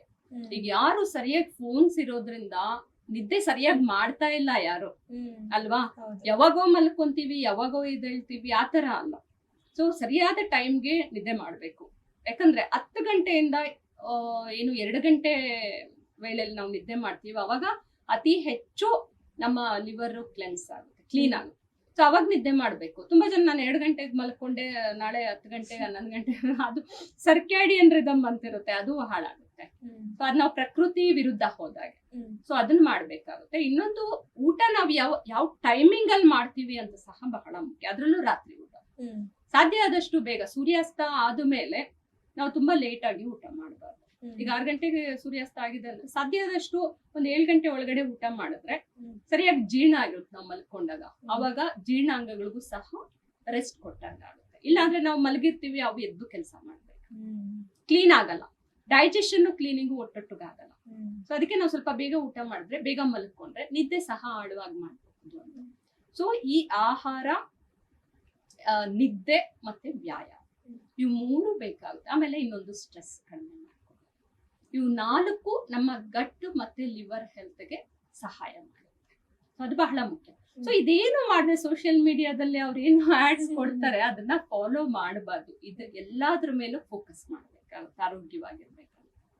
ಈಗ ಒಂದಿಷ್ಟು ಜನ ಹೇಳ್ತಾರೆ 6 hours ಸ್ಲೀಪ್ ಸಾಕು ಅಂತ, ಕೆಲವೊಂದಿಷ್ಟು ಜನ ಹೇಳ್ತಾರೆ 8 hours ಮಿನಿಮಮ್ ಆದ್ರೂ ನಿದ್ದೆ ಬೇಕು, ಆಗ ಮಾತ್ರ ನಾವು ಎಲ್ಲ ರೀತಿಯಾಗಿ ಓನ್ಲಿ ಸ್ಕಿನ್ ಅಂತಲ್ಲ ನಮ್ಮ ಹೆಲ್ತ್ ಕೂಡ ಚೆನ್ನಾಗಿರಕ್ಕೆ ಸಾಧ್ಯ ಅಂತ ಹೇಳಿ. ಹಾಗಾದ್ರೆ 6 hours ಸಾಕ ಅಥವಾ 8 hours? ಇಲ್ಲಿ ಕ್ವಾಂಟಿಟಿ ಅನ್ನೋದಕ್ಕಿಂತ ಕ್ವಾಲಿಟಿ ಆಫ್ ಸ್ಲೀಪ್ ಸಹ ಬಹಳ ಮುಖ್ಯ. ಈಗ ನಾನು ಹೇಳಿದ್ನಲ್ಲ, ನಾವು ತುಂಬಾ ಸೋಷಿಯಲ್ ಮೀಡಿಯಾ ನೋಡ್ಕೊಂಡು, ಟಿವಿ ನೋಡ್ಕೊಂಡು, ಎಲ್ಲ ಯಾವಾಗೋ ಮಲ್ಕೊಂಡು, ನಾನು 8 hours ಮಲ್ಗಿದ್ದೀನಿ ಅಂದ್ರೆ ಅದು ಡಿಸ್ಟರ್ಬ್ ಸ್ಲೀಪ್ ಆಗಿದೆ ತುಂಬಾ ಸಲ. ಸೊ ಅದಕ್ಕೆ ಸರಿಯಾದ ಟೈಮ್ಗೆ ನಾವು ಬೇಗ ಊಟ ಮಾಡಿ, ನಾವು ಒಂದಷ್ಟು ಫೋನ್ ಅಂದ್ರೆ ಈ ತರ ಎಲೆಕ್ಟ್ರಾನಿಕ್ ಗ್ಯಾಡ್ಜೆಟ್ಸ್ ಎಲ್ಲ ಮೊದಲೇ ಸ್ವಲ್ಪ ನೋಡೋದನ್ನ ನಿಲ್ಲಿಸಿ, ನಾವು ಅಟ್ಲೀಸ್ಟ್ 1-2 hours ಗ್ಯಾಪ್ ಕೊಟ್ಟು ಮಲಗಿದ್ರೆ ಅವಾಗ ಸ್ವಲ್ಪ ಆಳವಾಗಿ ನಿದ್ದೆ ಮಾಡ್ತೀವಲ್ಲ, ಆ ಆಳವಾದ ನಿದ್ದೆ 6-7 ಗಂಟೆ ಮಾಡಿದ್ರು ಸಾಕಾಗುತ್ತೆ. ಸೊ ಅಲ್ಲಿ ಕ್ವಾಂಟಿಟಿ ಅನ್ನೋದಕ್ಕಿಂತ ಕ್ವಾಲಿಟಿ ತುಂಬಾ ಮುಖ್ಯ ಆಗುತ್ತೆ. ಸೊ ನಿದ್ದೆ ಮಾಡೋಕ್ ಮುಂಚೆ ಏನಾದ್ರೂ ಒಂದಷ್ಟು ಪುಸ್ತಕ ಓದಬಹುದು, ಇಲ್ಲ ಮನೆಯವ್ರ ಜೊತೆ ಏನಾದ್ರು ಮಾತಾಡಬಹುದು, ಈ ತರ. ಬಟ್ ನಾವು ಟಿವಿ ನೋಡ್ಕೊಂತ, ಫೋನ್ ನೋಡ್ಕೊಂತ ಮಲಗಿದ್ರೆ ಖಂಡಿತ ಡಿಸ್ಟರ್ಬ್ ಸ್ಲೀಪ್ ಆಗುತ್ತೆ. ಅಥವಾ ಏನೋ ಒಂದು ಉದ್ವೇಗದಲ್ಲೋ, ಒಂದು ಮನಸ್ಸು ಸ್ಟ್ರೆಸ್ಫುಲ್ ಆಗಿ ಮಲ್ಕೊಂಡ್ರೆ ಅವಾಗ ಒಂದು ಕ್ವಾಲಿಟಿ ಆಫ್ ಸ್ಲೀಪ್ ಇರೋದಿಲ್ಲ. ಸೊ ಕ್ವಾಲಿಟಿ ಆಫ್ ಸ್ಲೀಪ್ ತುಂಬಾ ಮುಖ್ಯ ಆಗುತ್ತೆ. ಈಗ ನಾವು ಇಂಟರ್ನಲಿ ಎಷ್ಟು ಮಾಡ್ತೀವಿ ನಮ್ಮ ಸ್ಕಿನ್ಗೆ, ಹಾಗೆ ಎಕ್ಸ್ಟರ್ನಲಿನೂ ಕೆಲವೊಂದಿಷ್ಟು ಬೇಸಿಕ್ ಸ್ಕಿನ್ ಕೇರ್ ಆಗಲಿ ಅವೆಲ್ಲ ನೆಸೆಸರಿ. ಹಾಗಾದ್ರೆ ಬೇಸಿಕ್ ಮಾಡಬೇಕು, ಇದು ಮಾಡಬೇಕು ಅಂದ್ರೆ ಇದಾದ್ರೂ ಮಾಡಲೇಬೇಕು ಅನ್ನೋದಾದ್ರೆ ಯಾವ ಸ್ಟೆಪ್ಸ್ ನೀವು ಸಜೆಸ್ಟ್ ಮಾಡ್ತೀರಾ? ನಾನು ಹೊರಗಡೆ ಆಕ್ಚುಲಿ ಹೆಚ್ಚು ಕೆಮಿಕಲ್ಸ್ ಬಳಸಿ ಅಂತ ನಾನು ಹೇಳೋದಿಲ್ಲ. ನಾನು ಸಂಪೂರ್ಣವಾಗಿ ಕೆಮಿಕಲ್ನ ಬಳಕೆ ಮಾಡಬೇಡಿ ಅಂತಾನೆ ಹೇಳ್ತೇನೆ. ಸೊ ಈಗ ಎಷ್ಟೊಂದ್ ಜನ ಹೆಣ್ಮಕ್ಳು ಅದಕ್ಕೆ ಹೋಗ್ಬಿಟ್ಟಿರ್ತಾರೆ, ಮೇಕಪ್ ಇಲ್ದೆ ಕಾನ್ಫಿಡೆನ್ಸ್ ಇರೋದಿಲ್ಲ. ಖಂಡಿತ ಆ ತರ ಅಲ್ಲ. ಕಾನ್ಫಿಡೆನ್ಸ್ ಅಂತ ಬರೋದು ಯಾವಾಗ್ಲೂ ಒಳಗಡೆಯಿಂದ ಬರ್ಬೇಕಾಗುತ್ತೆ ಅಲ್ವಾ? ನಮ್ಮ ಒಂದು ವರ್ಕ್ ಎಫಿಷಿಯನ್ಸಿ ಆಗ್ಲಿ, ನಮ್ಮ ಒಂದು ಅದು ಆಂತರಿಕವಾಗಿರ್ಬೇಕು. ಸೊ ಏನಾಗ್ತಾ ಇದೆ, ಇವಾಗ ಹೆಣ್ಮಕ್ಳು ಜಾಸ್ತಿ ನಾವು ಚೆನ್ನಾಗಿ ಕಾಣಿಸಿದ್ರೇನೆ, ನಾವು ಮೇಕಪ್ ಮಾಡ್ಕೊಂಡ್ರೇನೆ ನಮ್ಗೆ ಸಮಾಜ ಮರ್ಯಾದೆ ಕೊಡೋದು, ಆತರ ಒಂದು ಒಪಿನಿಯನ್ ಇಂದ ಎಷ್ಟೊಂದು ಕೆಮಿಕಲ್ಸ್ ಇರುವಂತಹ ಬ್ಯೂಟಿ ಪ್ರಾಡಕ್ಟ್ಸ್ ತಗೊಂಡು ದುಡ್ಡು ವೇಸ್ಟ್ ಮಾಡ್ಕೊಂತಿದ್ದಾರೆ. ಆಮೇಲೆ ಅದು ಆರೋಗ್ಯಕ್ಕೆ ಒಳ್ಳೇದು ಅಲ್ಲ. ನೋಡಿ, ನಾವ್ ಏನು ಕೆಮಿಕಲ್ಸ್ ಚರ್ಮದ ಮೇಲೆ ಹಾಕ್ತಿವಲ್ಲ, ಅದು ರಕ್ತಕ್ಕೆ ಹೀರ್ಕೊಳ್ಳುತ್ತೆ. ರಕ್ತಕ್ಕೆ ಹೀರ್ಕೊಂಡು ರಕ್ತದಲ್ಲಿ ಹೋಗಿ ಎಷ್ಟೊಂದು ನಮ್ಮ ಹಾರ್ಮೋನ್ಸ್ನೆಲ್ಲ ಇಂಬ್ಯಾಲೆನ್ಸ್ ಮಾಡುತ್ತೆ, ನಮ್ಮ ಇಮ್ಯೂನ್ ಸಿಸ್ಟಮ್ ಕೊರೆ ಆಗುತ್ತೆ. ಗೊತ್ತಾಯ್ತಾ? ಸೊ ಎಷ್ಟೊಂದು ನಾವು ಕೆಮಿಕಲ್ಸ್ ನ ನೋಡಿ ಫ್ರೂಟ್ಸ್ ವೆಜಿಟೇಬಲ್ಸ್ ಅಲ್ಲೆಲ್ಲ ಹೋಗುತ್ತೆ ಕೆಮಿಕಲ್, ಅದನ್ನ ಲಿವರ್ ಡಿಟಾಕ್ಸಿಫೈ ಮಾಡುತ್ತೆ. ಅಲ್ಲಿ ಆ ಒಂದು ವ್ಯವಸ್ಥೆ ನಮ್ಗೆ ಬಂದಿದೆ, ಆ ಇನ್ಹೆರೆಂಟ್ ಇದಿದೆ ನಮ್ಮ ಲಿವರ್ಗೆ ಕ್ಲೀನ್ ಮಾಡುವಂತದ್ದು. ಆದ್ರೆ ಹೊರಗಡೆ ಹಾಕೋದು ನೇರವಾಗಿ ರಕ್ತಕ್ಕೆ ಹೋಗುತ್ತೆ. ಆ ಲಿವರ್ ನ ಒಂದು ಕ್ಲೀನಿಂಗ್ ಪ್ರೋಸೆಸ್ ನ ಬೈಪಾಸ್ ಮಾಡುತ್ತೆ. ಡೈರೆಕ್ಟ್ ಥೈರಾಯ್ಡ್ ಡ್ಯಾಮೇಜ್ ಆಗ್ತದೆ ಎಷ್ಟೊಂದು ಜನ. PCOD, ಇನ್ಫರ್ಟಿಲಿಟಿ ಎಲ್ಲ ಬರ್ತಾ ಇದೆ ಕಾಸ್ಮೆಟಿಕ್ ಪ್ರಾಡಕ್ಟ್ಸ್ ಇಂದ. ಸೊ ನಾನು ಏನ್ ಹೇಳ್ತೀನಿ ಅಂದ್ರೆ, ಆಶ್ಚರ್ಯ ಅನಿಸಬಹುದು ಎಲ್ಲರಿಗೂ, ಬಟ್ ಸಾಧ್ಯ ಆದಷ್ಟು ಕೆಮಿಕಲ್ಸ್ ಇಂದ ದೂರ ಇದೆ. ಸೊ ಏನು ಚರ್ಮ, ಏನು ಕೂದಲು ಅಂತೆಲ್ಲ ಆರೋಗ್ಯ ಅನ್ಕೋತೀವಿ, ಅದು ಯಾವಾಗ್ಲೂ ಒಳಗಡೆಯಿಂದ ಬರಬೇಕು, ಹೊರಗಡೆಯಿಂದ ಎನ್ಹಾನ್ಸ್ ಮಾಡ್ಕೊಳ್ಳೋದಕ್ಕಾಗೋದಿಲ್ಲ. ಈಗ ನಾರ್ಮಲ್ ಆಗಿ ನಾವು ಡೆರ್ಮಟಾಲಜಿಸ್ಟ್ಗಳ ಬಾಯಲ್ಲೇ ಕೇಳಿರೋ ಪ್ರಕಾರ ಸನ್ಸ್ಕ್ರೀನ್ ಮಸ್ಟ್ ಯೂಸ್ ಮಾಡಲೇಬೇಕು, ಸನ್ಸ್ಕ್ರೀನ್ ಸ್ಕಿಪ್ ಮಾಡಲೇಬೇಡಿ, ಮಾಯಿಶ್ಚರೈಸರ್ ಸ್ಕಿಪ್ ಮಾಡಲೇಬೇಡಿ ಅಂತ ಹೇಳ್ತಾರೆ. ಅದಕ್ಕೆ ಏನ್ ಹೇಳ್ತೀವಿ? ಖಂಡಿತ ನಾನು ಅಡ್ವೈಸ್ ಮಾಡೋದಿಲ್ಲ. ಯಾಕಂದ್ರೆ ಇದು ಮೇ ಬಿ ನಾನು ಒಬ್ಳೆ ಈ ತರ ಒಪಿನಿಯನ್ ಕೊಡ್ತಿದ್ದೀನಿ ಅನ್ಸುತ್ತೆ. ಆದ್ರೂ ನನ್ನ ಏನು ಅನಿಸಿಕೆ, ಆ ಕೆಮಿಕಲ್ಸ್ ಎಲ್ಲ ಡ್ಯಾಮೇಜ್. ಈಗ ಸ್ಕಿನ್ಗೆ ಏನೋ ಒಂದು ಕಲೆ ಆಗಿದೆ ಅಂತ ನಿಮ್ಮ ಹತ್ರ ಇವಾಗ ಪೇಷಂಟ್ಸ್ ಬಂದ್ರೆ, ಈಗ ನಂಗೇನೋ ಆಗಿದೆ, ಸ್ಕಿನ್ ಅಲರ್ಜಿ ಆಗಿದೆ ಅಥವಾ ನಂಗೆ ಮುಖದಲ್ಲಿ ಕಲೆಗಳಾಗಿದೆ, ಅದಕ್ಕೆ ನೀವು ಮೆಡಿಕಲಿ ಸ್ವಲ್ಪ ದಿನಕ್ಕೆ ಕೊಡ್ತೀವಿ. ಈಗ ಸ್ವಲ್ಪ ದಿನಕ್ಕೆ ನಾವು ಅದನ್ನ ಟ್ರೀಟ್ಮೆಂಟ್ ತರ ಬಳಸೋದು ಬೇರೆ, ಪ್ರತಿನಿತ್ಯ ಬಳಸೋದು ಬೇರೆ ಅಲ್ವಾ? ಸೊ ನಾನು ಪ್ರತಿನಿತ್ಯ ಬಳಸೋದಕ್ಕೆ ಯೂಶುವಲಿ ಏನು ಆತರ ಕೊಡೋದಿಲ್ಲ. ಸೊ ಒಂದಷ್ಟು ಸಮಸ್ಯೆಗಳಾಗಿ ಬಂದಾಗ, ಒಂದು ಡ್ರೈ ಸ್ಕಿನ್ ಇರುತ್ತೆ, ಅಲರ್ಜಿ ಇರುತ್ತೆ, ಅದನ್ನ ಮ್ಯಾನೇಜ್ ಮಾಡ್ಲಿಕ್ಕೆ ಒಂದಷ್ಟು ದಿನಗಳವರೆಗೂ, ಒಂದು ನಿರ್ದಿಷ್ಟ ಕಾಲದವರೆಗೂ ಕೊಡ್ತೀನಿ. ಇದನ್ನ ಜೀವನ ಪೂರ್ತಿ ಹಚ್ಕೊಳ್ಳಿ ಅಂತ ನಾನು ಯಾವ ಕೆಮಿಕಲ್ಸ್ ಇರುವಂತ ಕ್ರೀಮ್ಸ್ ಅಡ್ವೈಸ್ ಮಾಡೋದಿಲ್ಲ. ನಮ್ಗೆ ಕೊನೆಯದಾಗಿ, ಈಗ ನಿಮ್ಮ ವಿಡಿಯೋಗಳಲ್ಲಿ ನಾವು ನೋಡಿರೋ ಪ್ರಕಾರ ಡಾಕ್ಟರ್ ಹತ್ರ ಬರ್ಬೇಡಿ, ನೀವೇ ಒಬ್ಬ ಡಾಕ್ಟರ್ ಆಗಿ ಡಾಕ್ಟರ್ ಹತ್ರ ಬರ್ಬೇಡಿ, ನೀವೇ ಇದನ್ನೆಲ್ಲ ನೋಡ್ಕೊಳ್ಳಿ ಅಂತ ಹೇಳಿ ನೀವು ಸಜೆಸ್ಟ್ ಮಾಡ್ತಾ ಇರ್ತೀರಾ. ಹಾಗಾದ್ರೆ ನಿಜವಾಗ್ಲೂ ಡಾಕ್ಟರ್ಗಳ ಹತ್ರ ಬರ್ದಿರೋ ರೀತಿಯಲ್ಲಿ ಜನರು ತಮ್ಮ ಆರೋಗ್ಯವನ್ನ ಕಾಯ್ಕೊಳ್ಬೇಕು ಅಂತಂದ್ರೆ ಏನ್ ಸಜೆಸ್ಟ್ ಮಾಡ್ತೀರಾ? ಸೊ ಏನಾಗುತ್ತೆ, ಕಾಯಿಲೆಗಳು ನಾವು ಬರ್ಸ್ಕೊಂಡು ಬಂದಾಗ ಡಾಕ್ಟರ್ಸ್ಗೆ ನಮ್ಗೆ ತುಂಬಾ ಆಪ್ಷನ್ಸ್ ಇರೋದಿಲ್ಲ ಅದನ್ನ ಸರಿ ಮಾಡೋದಕ್ಕೆ. ಯಾಕಂದ್ರೆ ನಮ್ಗೆ ಗೊತ್ತಿದೆ, ಎಲ್ಲಾ ಮೆಡಿಸಿನ್ಸ್ ಅಲ್ಲಿ ನಾವು ಕ್ಯೂರ್ ಮಾಡೋಕ್ಕಾಗಲ್ಲ. ನಮ್ಮ ಮೆಡಿಸಿನ್ಸ್ ಅಲ್ಲಿ ನಾವೇನ ಒಂದು ಸಿಂಪ್ಟಮ್ಸ್ ಇರುತ್ತೆ, ಅದನ್ನ ನಾವು ತಕ್ಷಣ ಕಡಿಮೆ ಮಾಡ್ಬೋದು ಅಷ್ಟೇ. ನಮ್ಮ ಮೆಡಿಸಿನ್ಸ್ ಅಲ್ಲಿ ಕಂಪ್ಲೀಟ್ ಆಗಿ ಕ್ಯೂರ್ ಮಾಡೋಕ್ ಆಗ್ತಿಲ್ಲ ಅಂತ ಹೇಳಿದ್ದೀನಿ ನಾನು. ಸೊ ಅದಕ್ಕೆ ನಾವು ಹೇಗೆ ಆರೋಗ್ಯವಾಗಿರೋದು ಅಂತ ಒಂದಷ್ಟು ನಮ್ಗೆ ಮಾಹಿತಿ ಇದ್ರೆ, ಸರಿಯಾದ ಮಾಹಿತಿ, ಖಂಡಿತ ಕಾಯಿಲೆಗಳು ಬರ್ದೇ ಇರೋ ತರ ನೋಡ್ಕೋಬಹುದು, ಮೆಡಿಸಿನ್ಸ್ ಮೇಲೆ ಡಿಪೆಂಡ್ ಆಗದೆ ಇರೋ ತರ ನೋಡ್ಕೋಬಹುದು, ಡಾಕ್ಟರ್ಸ್ ಹತ್ರ ಹೋಗದೆ ಇರೋ ತರ ನೋಡ್ಕೋಬಹುದು. ಸೊ ಅದಕ್ಕೆ ನಾನು ಒಂದಷ್ಟು ಏನು ಆಧಾರ ಸ್ತಂಭಗಳಿದೆ ಆರೋಗ್ಯವಾಗಿರೋದಕ್ಕೆ, ಅದ್ರ ಬಗ್ಗೆ ನಾನು ಹೇಳ್ತೀನಿ. ಹೇಳಿದೆ, ನಾನು ಇದ್ರ ಬಗ್ಗೆ ವಿಡಿಯೋಸ್ ಮಾಡಿದ್ದೀನಿ, ಮತ್ತೆ ವರ್ಕ್ಶಾಪ್ ಸಹ ಮಾಡ್ತಾ ಇರ್ತೇನೆ. ಸೊ ಮೊದಲದೇನಪ್ಪಾ ಅಂದ್ರೆ ಡಯಟ್, ಆಹಾರ ಪದ್ಧತಿಗಳು ಬಹಳ ಮುಖ್ಯವಾದಂತಹ ಆಧಾರ ಸ್ತಂಭ. ಹೇಳಿದೆ, ಅದರಲ್ಲಿ ಸರಿಯಾದ ಆಹಾರ ಪದ್ಧತಿಗಳು ಮೊದಲನೇ ಆಧಾರ ಸ್ತಂಭ. ಅದ್ರ ಬಗ್ಗೆ ಆಲ್ರೆಡಿ ಮಾತಾಡಿದ್ದೇನೆ. ಎರಡನೇದೇನಪ್ಪಾ ಅಂದ್ರೆ ವ್ಯಾಯಾಮ ಬಹಳ ಮುಖ್ಯ. ಯಾಕಂದ್ರೆ ನಮ್ಮ ಬಾಡಿ ಒಂದು ಡಿಸೈನ್ ಆಗಿರೋದೇ ಸುಮ್ನೆ ಕುತ್ಕೊಂಡಿರೋದಕ್ಕಲ್ಲ, ಆಕ್ಟಿವ್ ಆಗಿರೋದಕ್ಕೆ. ಸೊ ವ್ಯಾಯಾಮ ಮುಖ್ಯ. ಆಮೇಲೆ ಬಂದು ನಿದ್ದೆ.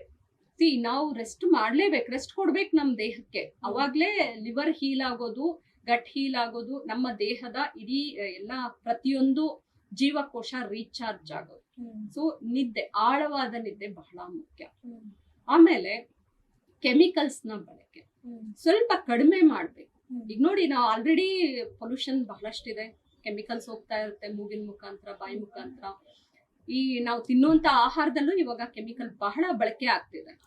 ಸೊ ಅದನ್ನ ಹೇಗೋ ಲಿವರ್ ನೋಡ್ಕೊಳ್ಳುತ್ತೆ. ಅದ್ರ ಮೇಲೂ ನಾವು ನಮ್ ಕೈಯಾರೆ ಕೆಮಿಕಲ್ಸ್ ನ ಹೆಚ್ಚು ಬಳಸಬಾರ್ದು. ಈಗ ಮೇಕಪ್ ಪ್ರಾಡಕ್ಟ್ಸ್ ಆಗಿರ್ಬೋದು, ಈಗ ತಲೆಗೆ ಹೇಡೈ ಬೆಳೆಸ್ತಾರೆ ಅಲ್ವಾ, ಆ ಹೇಡೈ ಸಹ ಚರ್ಮದಲ್ಲಿರೋ ಸಣ್ಣ ಸಣ್ಣ ರಂಧ್ರಗಳು, ರಕ್ತನಾಳಗಳ ಮುಖಾಂತರ ರಕ್ತಕ್ಕೆ ಹೋಗುತ್ತೆ, ಅಲ್ಲಿಂದ ಕಾಯಿಲೆಗಳು ಬರ್ತಾ ಇದೆ. ಎಷ್ಟೊಂದ್ ಜನಕ್ಕೆ ನೋಡ್ತೀವಿ. ಸೊ ಈ ರೀತಿ ಕೆಮಿಕಲ್ಸ್ ನ ಬಳಕೆ ಕಡಿಮೆ ಮಾಡ್ಕೋಬಹುದು. ಈಗ ಸ್ಪ್ರೇಸ್ ಹಾಕೊಂತಾರೆ, ಡಿಯೋಡ್ರೆಂಟ್ಸ್, ಅವನ್ನೆಲ್ಲ ಕಡಿಮೆ ಮಾಡ್ಕೋಬಹುದು ನಾವು ಅಲ್ವಾ. ಆಮೇಲೆ ನೆಕ್ಸ್ಟ್ ಬಂದು ಕ್ಲೀನ್ಲಿನೆಸ್, ಶುಚಿತ್ವ ತುಂಬಾ ಮುಖ್ಯ. ಅದ್ರ ಬಗ್ಗೆ ನಾನು ಹೆಚ್ಚು ಮಾತಾಡ್ಬೇಕಾಗಿಲ್ಲ, ಯಾಕಂದ್ರೆ ಎಲ್ಲ ಏನು ಸ್ನಾನ ಮಾಡ್ಕೊಳ್ಳೋದು, ಅದೆಲ್ಲ ಸರಿಯಾಗಿ ಬಟ್ಟೆ ಹೋಗ್ಕೊಳ್ಳೋದು, ಇದು ಎಲ್ಲ ಆಗ್ತಾ ಇಲ್ಲ ಅಂದ್ರೆ ಹಾಸ್ಟೆಲ್ಸ್. ಸೊ ನನ್ನ ಹತ್ರ ಬಹಳಷ್ಟು ಜನ ಮಕ್ಕಳು, ಹಾಸ್ಟೆಲ್ ಮಕ್ಕಳು ಬರ್ತಾರೆ, ದೊಡ್ಡ ಏನೋ ಇನ್ಸ್ಟಿಟ್ಯೂಷನ್ಸ್ ಅಲ್ಲಿ ಓದ್ತಾ ಇರ್ತಾರೆ, ಆದ್ರೆ ತುಂಬಾ ಇನ್ಫೆಕ್ಷನ್ಸ್ ಆಗಿ ಬರ್ತಿರ್ತಾರೆ. ಯಾಕಂದ್ರೆ ಅವ್ರಿಗೆ ಸರಿಯಾಗಿ ಬಟ್ಟೆಗಳನ್ನ ಒಣಗಿಸುವಂತಹ ವ್ಯವಸ್ಥೆ ಆಗಿರೋದಿಲ್ಲ. ಸೊ ಕ್ಲೀನ್ಲಿನೆಸ್ ಅಲ್ಲಿ ಬರುತ್ತೆ, ಅದರಿಂದ ಫಂಗಲ್ ಇನ್ಫೆಕ್ಷನ್ಸ್ ಬರ್ತಾ ಇದೆ. ಸೊ ಕ್ಲೀನ್ಲಿನೆಸ್ ಇಂದ ಅಲರ್ಜಿಗಳು ಬರುತ್ತೆ ಅನ್ನೋದಕ್ಕಿಂತ ಇನ್ಫೆಕ್ಷನ್ಸ್ ಜಾಸ್ತಿ ಬರ್ತಿದೆ, ಸ್ಕೇಬೀಸ್ ಮತ್ತೆ ಈ ಫಂಗಲ್ ಇನ್ಫೆಕ್ಷನ್ಸ್ ತರ ಇನ್ಫೆಕ್ಷನ್. ಸೊ ಅದ್ರ ಬಗ್ಗೆ ಗಮನ ಕೊಡಬೇಕು ನಾವು. ಆಮೇಲೆ ಏನಪ್ಪಾ ಅಂದ್ರೆ ಎಮೋಷನಲ್ ರೆಸಿಲಿಯನ್ಸ್. ಯಾಕಂದ್ರೆ ಸ್ಟ್ರಾಂಗ್ ಮೈಂಡ್ ಇದ್ರೇನೆ ಸ್ಟ್ರಾಂಗ್ ಬಾಡಿ ಅಲ್ವಾ? ಹೌದು. ಸ್ಟ್ರಾಂಗ್ ಬಾಡಿ ಇದ್ರೇನೆ ಸ್ಟ್ರಾಂಗ್ ಮೈಂಡ್. ಎರಡು ಒಂದ್ರ ಮೇಲೆ ಒಂದು ಅವಲಂಬಿತವಾಗಿದೆ. ಹೌದು. ಅದಕ್ಕೆ ನಾವು ಎಮೋಷನಲಿ ಸ್ಟ್ರಾಂಗ್ ಆಗ್ಬೇಕು. ಹ್ಮ್. ನೀವು ಏನೇ ಸಾಧನೆ ಮಾಡಿ ಎಮೋಷನ್ಸ್ ನಿಮ್ಮನ್ನ ದಾರಿ ತಪ್ಪಿಸಿದ್ರೆ ನೀವು ಏನು ಅಚೀವ್ ಮಾಡೋಕ್ಕಾಗಲ್ಲ. ಹೌದು. ಸೊ ಅದು ತುಂಬಾ ಮುಖ್ಯ. You have to be emotionally resilient ಅಲ್ವಾ? ಆಮೇಲೆ ಏನಪ್ಪಾ ಅಂದ್ರೆ ಒಂದು ಸ್ಪಿರಿಚುವಲ್ ನಾವು ನಮಗ್ ಗೊತ್ತಿದೆ ನಮ್ ಜೀವನದಲ್ಲಿ ನಾವ್ ಏನೇ ಮಾಡಿದ್ರು ನಮ್ಗೆ ಎಷ್ಟೇ ಕೇಪಬಲ್ ಇದ್ರು ಎಲ್ಲ ನಾವು ಅನ್ಕೊಂಡಾಗ ಆಗೋದಿಲ್ಲ. ಎಲ್ಲೋ ಏನೋ ಯಾವ್ದೋ ಒಂದು ಕಾಣದ ಶಕ್ತಿ ನಮ್ಮ ಜೀವನನ ಕಂಟ್ರೋಲ್ ಮಾಡ್ತಾ ಇರುತ್ತೆ. ನಮ್ಮ ನಡೆ ನುಡಿ ನಮ್ಮ ಎಲ್ಲ ಕಂಟ್ರೋಲ್ ಮಾಡ್ತಾ ಇರುತ್ತೆ. ಅದಕ್ಕೆ ನಾವು ತಲೆಬಾಗಿ ಬದುಕಬೇಕು. ಆ ಒಂದು ಕಂಪ್ಲೀಟ್ ಸರೆಂಡರ್ ಬಂದ್ರೆ ಮಾತ್ರ ನಾವು ಧೈರ್ಯವಾಗಿ ಪ್ರತಿಯೊಂದು ಕೆಲಸನೂ ಮಾಡೋಕ್ ಸಾಧ್ಯ. ಆಮೇಲೆ ಎಲ್ಲಾನು ನಾವು ಪಾಸಿಟಿವ್ ಆಗಿ ತಗೊಳ್ಳೋದು ಸಹ ಅಲ್ವಾ? ಆಗಿದ್ದೆಲ್ಲ ಆಗ್ಲಿ ಏನೋ ಒಳ್ಳೇದಕ್ಕೆ ಆಗ್ತಾ ಇದೆ ಅನ್ನುವಂತಹ ಒಂದು ಆಟಿಟ್ಯೂಡ್ ನಮ್ಮಲ್ಲಿ ಬೆಳೆಸ್ಕೋಬೇಕು. ಸೊ ಅಲ್ಲಿ ಬರುತ್ತೆ ಒಂದು ಸ್ಪಿರಿಚುವಲ್ ಡೈಮೆನ್ಷನ್. ಸೊ ಈ ಎಲ್ಲಾ 7 ಆಧಾರ ಸ್ತಂಭಗಳ ಮೇಲೆ ನಾವು ವರ್ಕ್ ಮಾಡಿದಾಗ ಖಂಡಿತ ನಾವು ಆರೋಗ್ಯವಾಗಿರ್ತೀವಿ. ಸ್ವತಃ ನಾನೇ ಅದನ್ನ ಪ್ರಾಕ್ಟೀಸ್ ಮಾಡಿ ನನ್ನ ಆರೋಗ್ಯನ ಬಹಳಷ್ಟು ಸರಿ ಮಾಡ್ಕೊಂಡೆ ಅದರಲ್ಲಿ. ಸೊ ಇವಾಗ ನಾನು ಅದನ್ನ ಕಾನ್ಫಿಡೆಂಟ್ ಆಗಿ ಎಲ್ಲರಿಗೂ ಅದನ್ನ ಟೀಚ್ ಮಾಡ್ತಾ ಇದ್ದೇನೆ. ಸೊ ಸಾಧ್ಯ ಆದಷ್ಟು ಆಸ್ಪತ್ರೆಗಳ ಮೇಲೆ ಡಿಪೆಂಡ್ ಆಗದೆ ತಾವೇ ತಮ್ಮ ಜವಾಬ್ದಾರಿಯಿಂದ ತಮ್ಮ ಆರೋಗ್ಯನ ತಮ್ಮ ಕೈಯಲ್ಲಿ ಇಟ್ಕೋಬೇಕು ಅಂತ. ಯಾಕಂದ್ರೆ ಟೆಕ್ನಾಲಜಿ ಎಷ್ಟೇ ಮುಂದುವರೆದಿದ್ರು ನಿಮ್ಮ ದೇಹ ನಿಮಗ್ ಸಪೋರ್ಟ್ ಮಾಡಿಲ್ಲ ಅಂದ್ರೆ ನಾವ್ ಏನು ಮಾಡೋಕ್ಕಾಗಲ್ಲ. ನಾನು ನೋಡ್ತಾ ಇರ್ತೀನಿ ಲಕ್ಷಾಂತರ ರೂಪಾಯಿ ಕಟ್ತಾ ಇರ್ತಾರೆ ಹಾಸ್ಪಿಟಲ್, ಸೂಪರ್ ಸ್ಪೆಷಾಲಿಟಿ ಹಾಸ್ಪಿಟಲ್ಸ್ ಅನ್ಕೊಂಡು. ಏನ್ ಮಾಡೋಕ್ಕಾಗುತ್ತೆ? ನಿಮ್ಮ ದೇಹ ಸಪೋರ್ಟ್ ಮಾಡ್ಬೇಕು ನಿಮ್ಗೆ. ಅದನ್ನ ನಾವು ಉಳಿಸ್ಕೋಬೇಕು.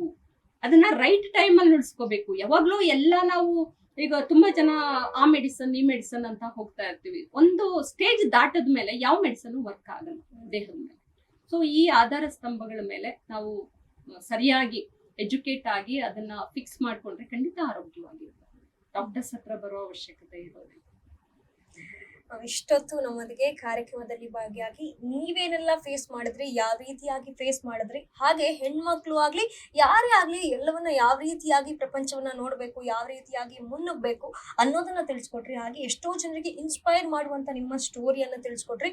ಹಾಗೆ ಡರ್ಮಟಾಲಜಿಕಲಿ ನಿಮ್ಮ ಕೆಲವೊಂದಿಷ್ಟು ಸಜೆಷನ್ ಗಳನ್ನ ಕೂಡ ಕೊಟ್ರಿ. ಇಷ್ಟೊತ್ತು ನಮ್ಮೊಂದಿಗೆ ಭಾಗಿಯಾಗಿ ಇಷ್ಟೆಲ್ಲಾ ವಿಷಯಗಳನ್ನ ಹಂಚಿಕೊಂಡಿದ್ದಕ್ಕೆ ತಮಗೆ ಧನ್ಯವಾದಗಳು.